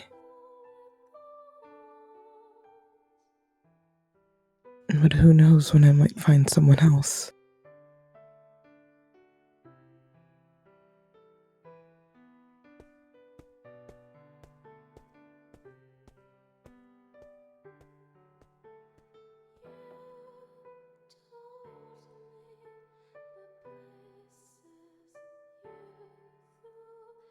Excuse me, is anyone there? Hello?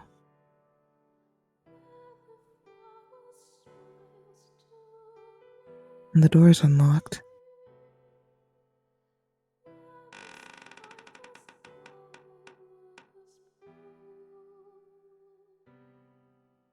It was so warm inside. The heat from the fire seeped into my chilled flesh, spreading slowly. I'll be right back, sorry.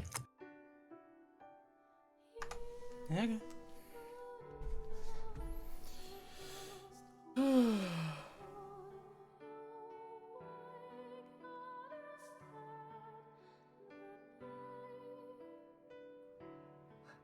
So I'm quite enjoying the story. I'm surprised we're here already.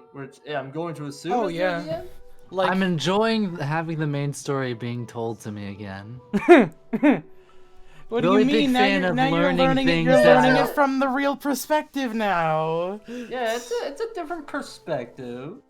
Well, I mean, that's just the Rashomon fallacy. We assume it is a true story because it is being told to us last. You know, shit, I forgot to say shit. Also, I think I know why she was delusional now. She fucking drank from algae water. That'll do it. Morgo strong, Morgo get bigger on algae. Oh, and then Bone's like, oh, she'll get closer to God. I'm like, oh, she'll get fucking closer to God, all God right. and Gaia. When she passes out from like non-stop like vomiting and gastrointestinal infections. See, the hallucinations will help make the blood more potent. The algae wasn't in the original CG. Relax. Bitch is dead. Would explain some stuff. No, though. this is canon. No, it's like, oh yeah, that's the real reason why she freaked out at Barney. She freaked out at Jacopo. She had that fucking algae water. She'll fuck you up. She's so full of algae. She's so full of algae. See, that blood is very green. It's got the nutrients. I'm so full of algae and like fish waste. Yum. All of that guano. Look, she was just washing herself. It's fine. Don't worry about it. Yeah, it's in the back. They explicitly described her getting a drink. Oh, she got a drink? Oh yeah, then she's gonna die of algae poisoning or some shit. Yeah, she's like, I got a drink from the waters. Jacopo did her a favor. She was gonna die anyway. Listen, she drank algae water. She just put a timer on herself. Like, it was just inevitable. You see, people think nightshade is the poison. No, it's algae. Everyone thought, oh man, the story of Fata Morgana is that nobility and rich people are just awful and always a net negative no matter where they are. No, the real moral is don't drink algae water or you end up cursing your friends. You see, if you hate a monarch, just throw a little algae in their coffee. That'll solve the issue. That was what they got Jacopo with. It's like, wait a minute, this isn't nightshade, that's algae water. Anyways, hello. Yeah, it's time to burst into tears. Well, I almost burst into tears again. Oh. Sitting before the fireplace was an old woman. A cauldron hung above the flames, bubbling with a curious colored liquid. Ma'am? The woman merely sat there, her head drooped. Slowly I approached her, half certain of what I would find, and placed my hand on her shoulder.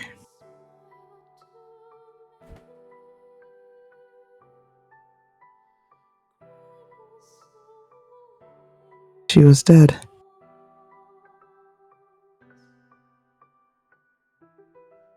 And I hardly so much as batted an eye at the sight of yet another corpse. In fact, she looked like she had passed quite peacefully by comparison.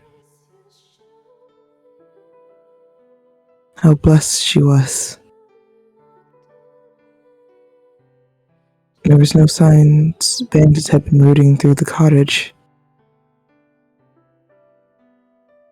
Presumably, she had fallen asleep and passed away naturally, in the middle of concocting something. Looking around the room, I found myself surrounded by countless items I couldn't begin to identify. Plants of all colors hanging from the ceiling to dry.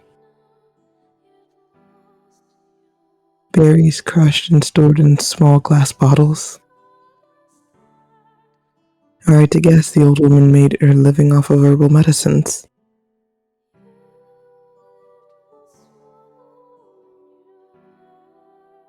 Having gotten a good look around the room, I thought that perhaps I had been guided here. And if my father had led me to this place, he would not frown upon me for doing what was necessary to make use of it.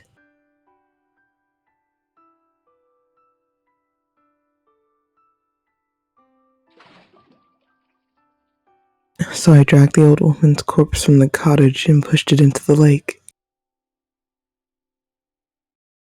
If I didn't take up residence in the cottage, someone else eventually would.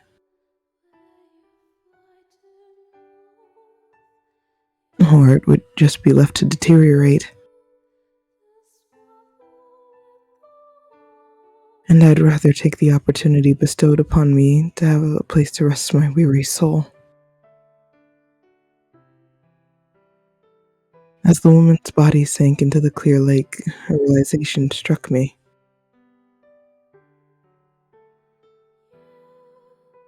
I hadn't crossed myself.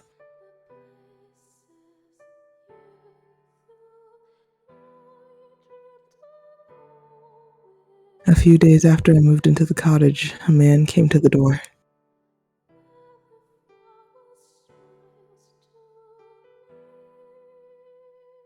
Apparently, he had been a customer of the woman, a witch by trade, and he was looking for more medicine. When I spoke to him through the door, he gave a short gasp and said,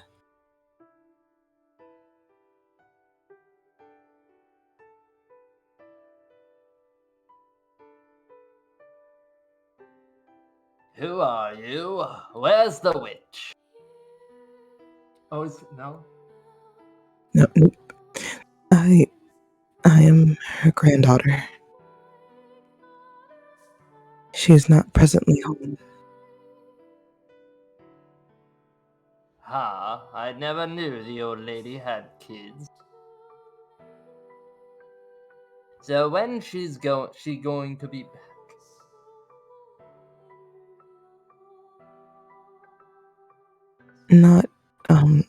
Not for some time. Well, damn. You know much about herbs, girl? What? As long as I can get my medicine, I don't really care who supplies it. You, her, it doesn't matter. I'll still pay.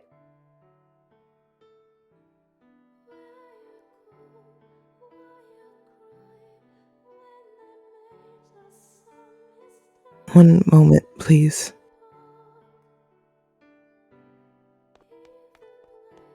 My knowledge of herbology was essentially non-existent. But if there was a possibility that I could make a living off of it, there was no reason for me not to try.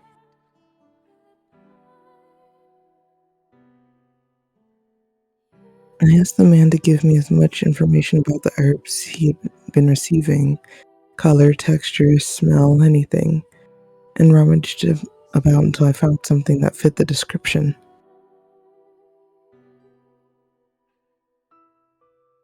The entire exchange occurred through the barely cracked door.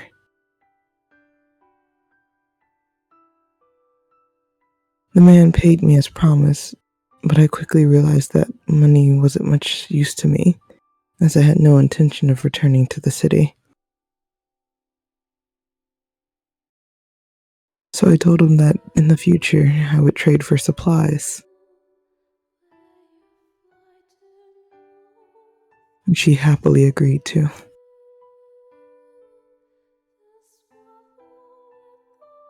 A few days later, another man called upon the cottage.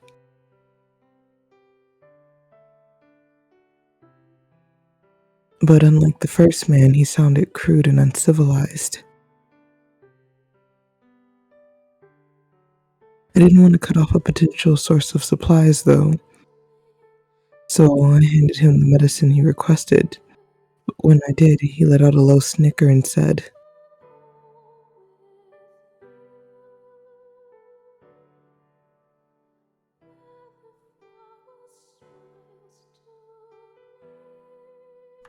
Same man? "Different man." This is a different man. What do you say I look after you, girlie? Oh wait, that sounds He more for then- medicine. How do you say I look after you, girlie? Damn it, I was hoping you would go with old It went man. more menacing. This threatening old man. How about you come back to my place? I'm going to murder every single one of you. I'd like to see you Hey, try. mine was accidental. It was This was beautiful. incidental. I fought pigeons in the war stronger Look, I'm gonna than be you. real. Stacy. Look, I'm gonna be real. With a lack of proper role, I've literally just been reading Steel Ball Run this entire time. Hooray! I should be reading Shaking part my 9 because head. everybody and their grandma keeps I've tweeting already shit. read this bit. There's no head to shake Yeah. at. Disrespect. No, it's fine. Okay. Anyways, he then shoved his hand through the crack in the door and grabbed my wrist. You ain't fooling me. The heck's dead and it's just you, ain't it? Little girl like you needs someone to look after. Make sure no bad men threaten you. Every word that came from his mouth oozed with sleaze. I knew what would happen if he got the door open. Let go! What? I yanked my arm back with all my strength, slammed the door shut, and set the bar. But even that wasn't enough to quell my uneasiness, so I put a chair against it as well. The man pounded at the door, each slam of his fist causing the whole room to vibrate. Overreact much, girlie? Come on, open up! I still ain't paid you yet! Brought something real nice, too! Open up! I want you to have it! I don't need your payment. I'm never doing business with you again, so please get off of my property. Want to say that again? You got a lot of nerve, eh, you little bitch? Open the damn door! You know I know what'll happen if you don't! You got more for sale than just bags and leaves, don't ya? Open the fucking door! Just stay quiet, Morgana. The best way to handle people like him is just not to respond. Good for nothing, you! One day you'll learn your lesson. They will lead a little girlie like you right up!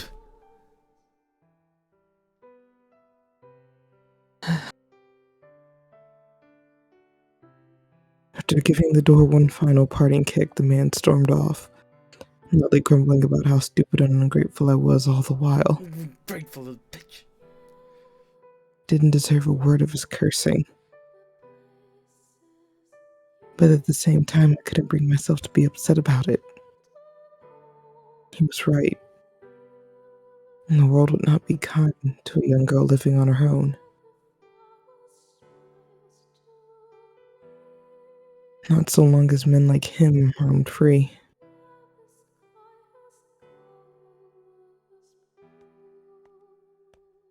I paced before the fireplace, my mind racing.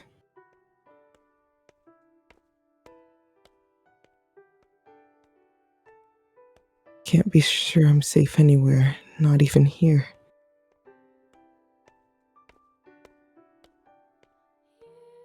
But going back to the city isn't an option.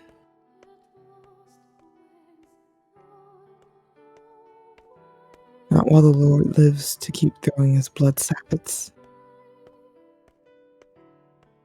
Everyone who might have protected me is gone.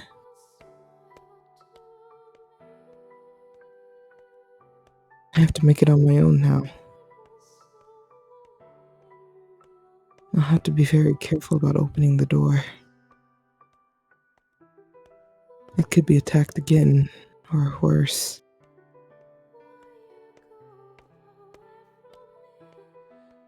I mean, most would probably run as soon as they saw my face.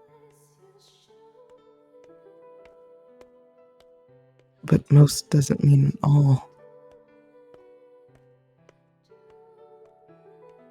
And there are some out there who'll go after anyone. I can't let my guard down while I'm doing business, not even for a second.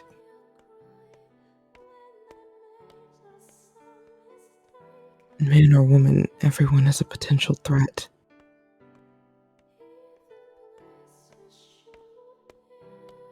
I'll make it on my own.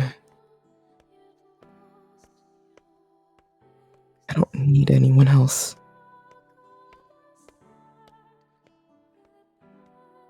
Me and only me.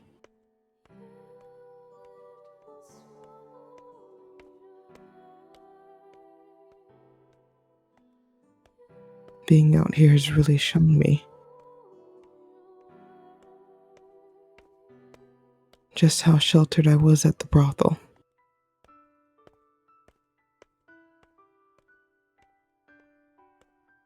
How kind everyone was. How peaceful my life was.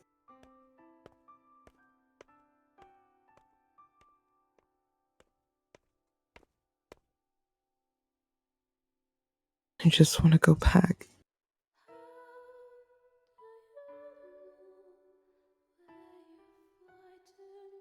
No, stop it, Morgana. You're stronger than that.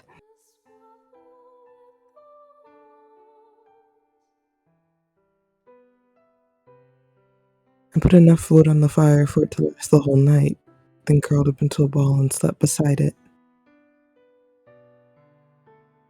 For the first time in my life, solitude frightened me.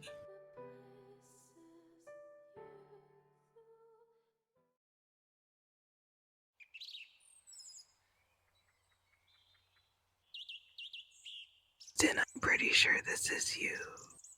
Who? Wait, huh? Justin. Oh, Morgana? Mm? What, are you planning to sleep all day? Come on, you're not Jaren. Huh? About time. Good morning. What little of it remains, anyway. What's with that look? Still waking up? What are you doing here? Excuse me, why would I not be here? That doesn't answer my question. How did you even... A little bird told me where to find you. So you survived? Do I look dead to you? No, but... Still, you... I thought you were killed during the raid. I may not be as good with a sword as someone, but you know I'm no pushover. I wasn't gonna let a bunch of bandits get the best of me.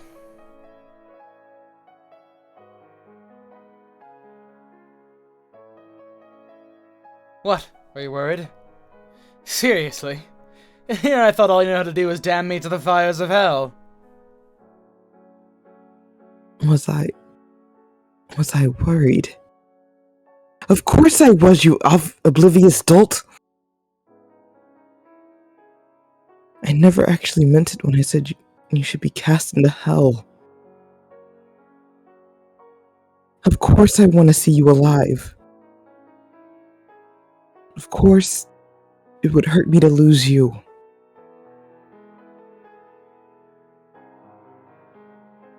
I'm sorry, that was callous of me. I was afraid I'd never see you again.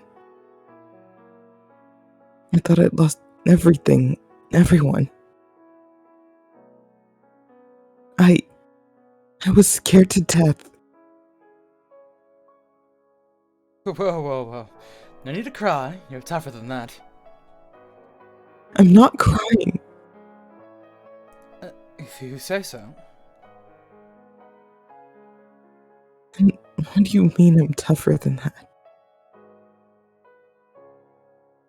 What do you think I am, made of stone?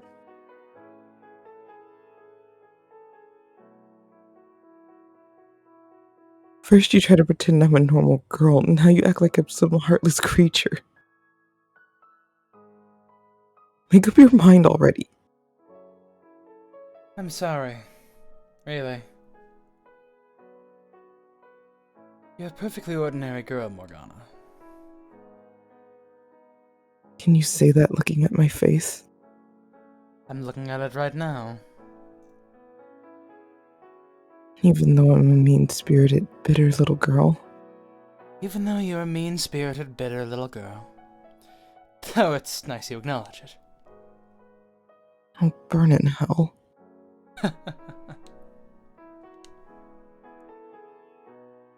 Say, I want to ask you something. And I want you not to call me weak for it this time. Let's hear it. Will you stay with me?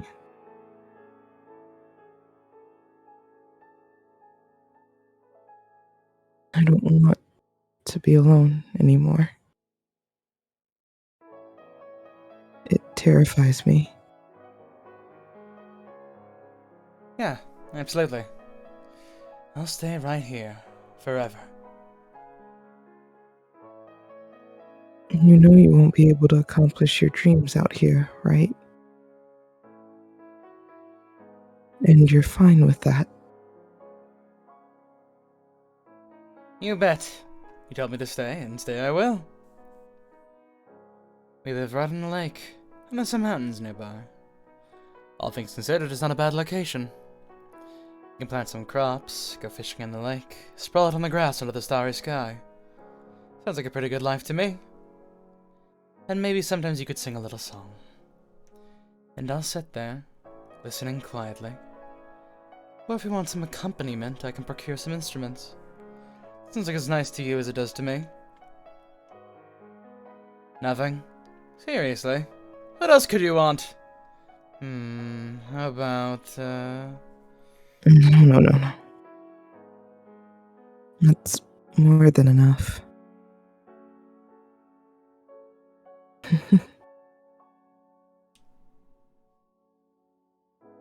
Yes, if I could have a life like that. It will have made every misfortune in my life worth suffering.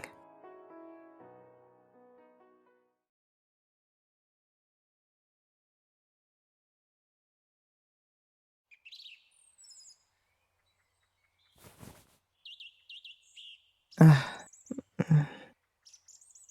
he's not here. It was a dream.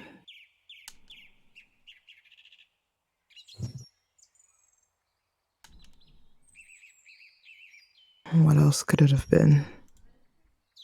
He's dead, just like everyone else. They all died in the raid. And even if he was alive, he wouldn't come looking for me. What a childish dream.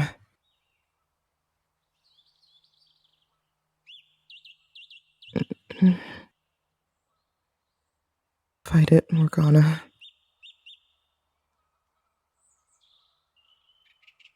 You cannot cry over a simple dream.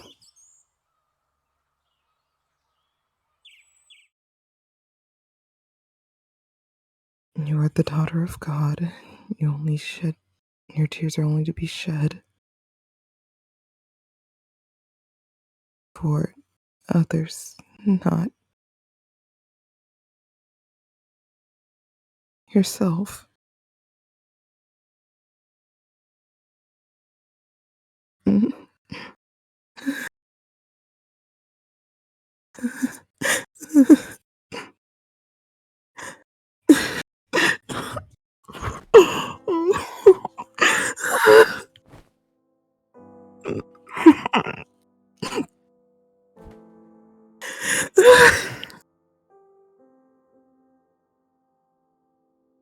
I pounded my fist against the floor again and again, sobbing like a petulant child. I'd never cried like this before.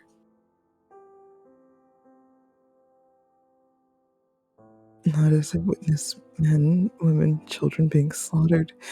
Not when I was taken from my home. Not when I was chained up and tortured by the Lord. It wasn't until I realized just how much I needed that warmth that I would never have it again. That my spirit had hit rock bottom. Finding and then losing happiness hurt worse than anything else. I wish I'd never known happiness. I wish no one had ever shown me kindness. Not if it means having to go through this. I wish I'd never known what it was like to be normal. I wish I could have just stayed the daughter of God my whole life. And then I wouldn't be feeling like this.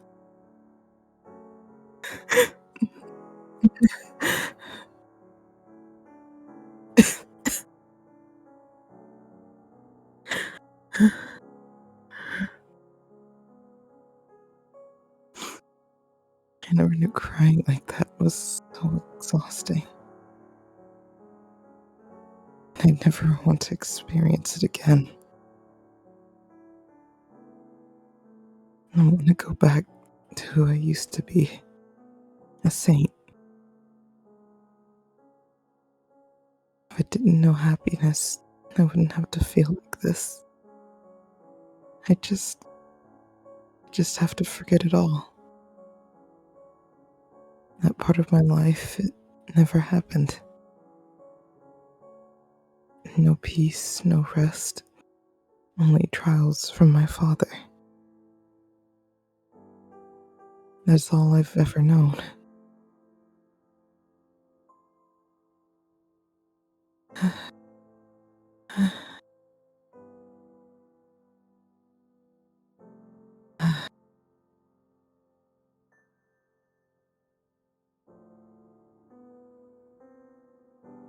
It's not hard. Just don't think about those years. Then you won't have to cry like this ever again. It's for the best. It's my only choice.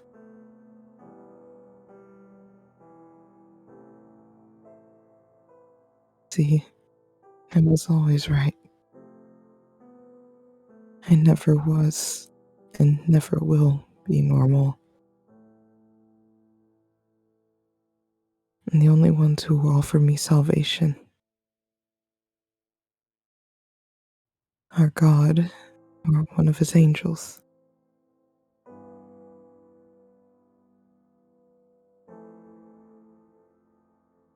And so I did precisely that. I led a solitary life.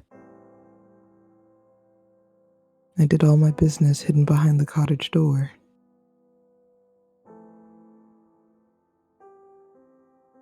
And I sent away anyone who wasn't here for medicine.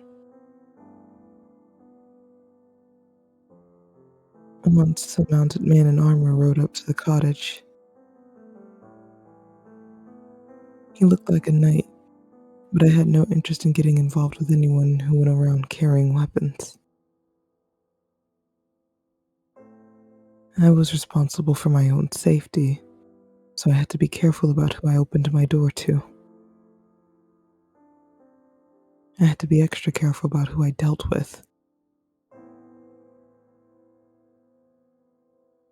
But I didn't feel sad or lonely about it. By making that my normal, there was nothing to lament. Which meant old memories served no purpose but to cause me pain. So I endeavored to push them far, far away into the depths of my mind. I couldn't simply discard my memories of what the Lord had done to me, of course, or of all the wonderful people I had met at the brothel. But as time trekked on, they faded to almost nothing. I couldn't describe what any one person's voice sounded like, how they acted around me, what kind of person they were. The things we did together, what they looked like, what their name was, anything of importance. I knew good and well it was callous to forget about all the people who had shown me so much kindness and warmth. But I would never see them again, and thinking about them only brought me pain, so there was no point in remembering. It was all I could do to make it. It was all I could do to make it by. That's a great place to stop for right now. Yeah, boy. That was quite a story. Twists and turns and gaps alike. I think next time might be the last one, shit. Yeah. Well, Damn, really? Well, last one for this. How many more side stories, apparently? Oh, we have such sights to show you. Such quantity. So girthy. Man, we're doing all these spin-offs for Fata Morgana. I wonder if he'll follow suit for the other visual novels we've read, like Higurashi. No! I thought we redid Higurashi. We did. Not the It's how we started. spin-offs. I'm tired of these games. I will love Higurashi forever. Higurashi. I'm not tired of this. I'm not tired of this game. Higurashi spin-offs, but you like Fata Morgana spin-offs. Technically, this is not a spin-off. This is a prequel. This is a prequel, and then we have the sequel next. Technically speaking, we only have to read two. Close enough. Technically speaking, we only have to read 2 side stories. We need more Takano, though. No, we don't. Yes, we do. We've had better aged women before on this stream. What? Wait, Takano is not young. What?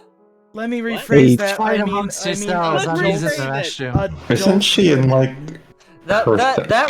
she's in like her 30s, isn't she? Listen, my brain wasn't working at full capacity. I'm looking in the wrong places.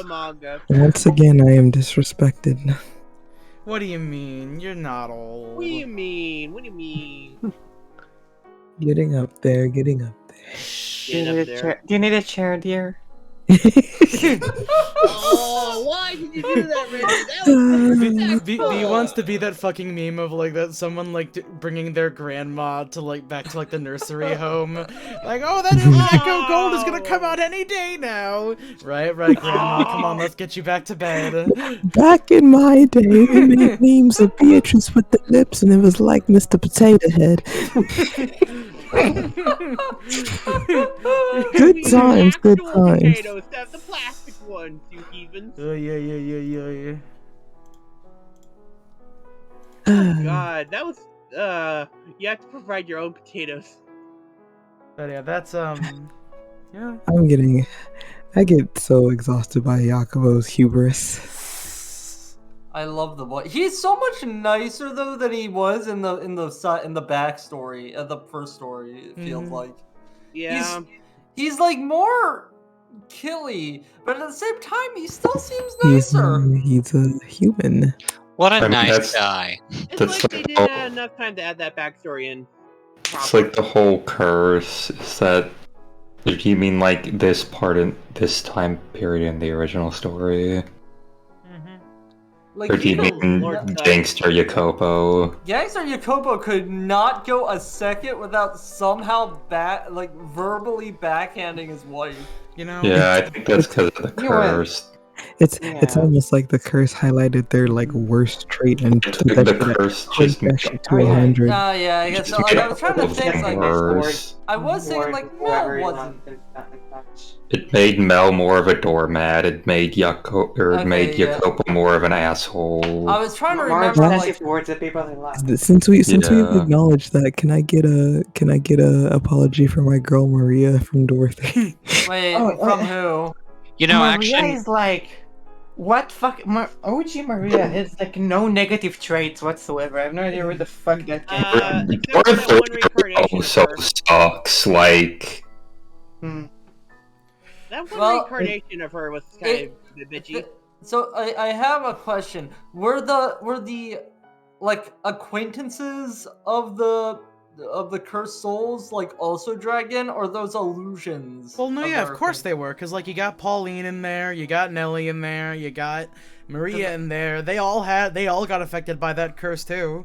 I'm trying to remember, like, did they? Because like the specific wording calls out Jacopo, Mel, and Yuki Masa and nobody else. So it calls out those three, but they got dragged into it.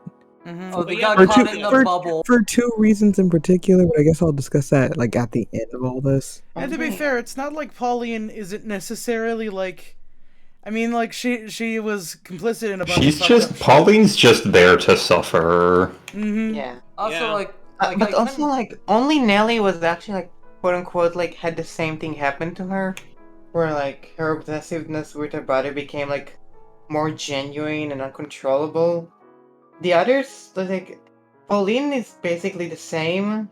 She's just in a different time period, and Maria was almost completely different person. Completely different character, more or less. It's like Maria wasn't entirely evil. I mean, the best that I can say is that, like, Maria had, like, very distinctly crafty attributes. So they were like, what if we made her evil? And the Mafia. I would say the problem with the difference in Maria's is that it's the part that they don't try to say as loud as possible because it's really important, which is the difference is Jacopo didn't murder her father. Oh, I just realized something really funny. Jacopo's family didn't murder her family. So many people that shouldn't have gotten dragged into Silent Hill did, except for the bitch, the guy's wife. Shit, I forget her name. Emmy. Oh god damn it! Wait, that was of a he's different back time to the period. me posting. Not a me again. You. Yeah, it was actually a different time period that was too much of a time difference. That wouldn't count, actually. We still don't know what time period this is, and we barely understand that it's in France. Well, we do know there was a difference in time between... Me didn't get sucked in because Morgana didn't curse her. That she was... It doesn't matter, that's just France. Wait, that Morgana didn't curse Amy? Yeah, she was It is weird that he... Steel. That's a whole different. That's a Yeah. whole different timeline, baby. That's what I'm saying. Also, yeah, like, I That's forgot. why the she's time. not there. The brothers only showed up because of their own guilt. mhm. Yeah. Me didn't feel any guilt. The rules of Silent Hill are odd. It's like the penance stare. If you just don't feel bad about it, it just doesn't do anything. Well, that or if you don't have someone curse That's you. explicitly not how the penance stare is supposed to work.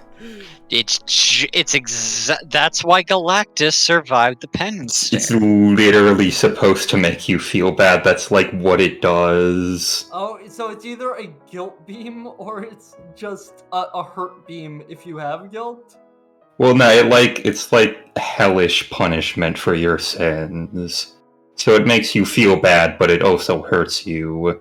It's the perspective gun from Guardians of the Galaxy. Not Guardians of the Galaxy. Hitchhiker's Guide to the Galaxy. Guardians from the Galaxy.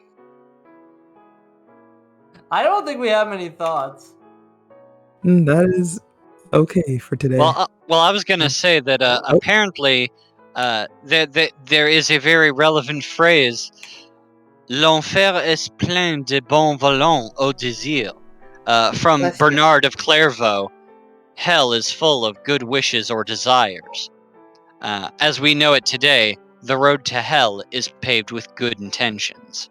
Oh, that's Well, where that came I from. wonder if that phrase is well. I guess there were some good intentions, but I also feel like Yakopo never Literally. walked into the club with like good. But how else is Jacopo gonna fix the slums or stop crime in his city? Morgana had good intentions when she cursed them all to endless suffering. And then it became that nightmarish hellscape that was that mansion. Morgana had good intentions when she cursed a completely unrelated guy who had nothing to do with anything to Nightmare Hellscape. Yeah, She was a lonely and bitter child. It's okay. Look on the bright side. If Michelle didn't, Like the whole point is that it's not. if I mean, Michelle it's not, didn't but get she grew and cursed, she learned. he wouldn't have gotten brought back to life in like 2009. Question mark? Yeah, that Yeah. seems like that took like a long time. Yeah, for no, reincarnation. we confirmed Ice Age. Yeah, Anyways.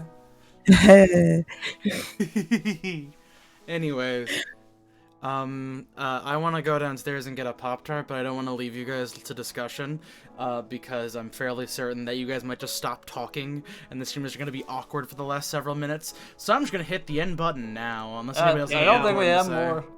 Cool beans. Catch Alrighty you then. next Sunday, maybe, probably, hopefully. Gosh, I sure hope so.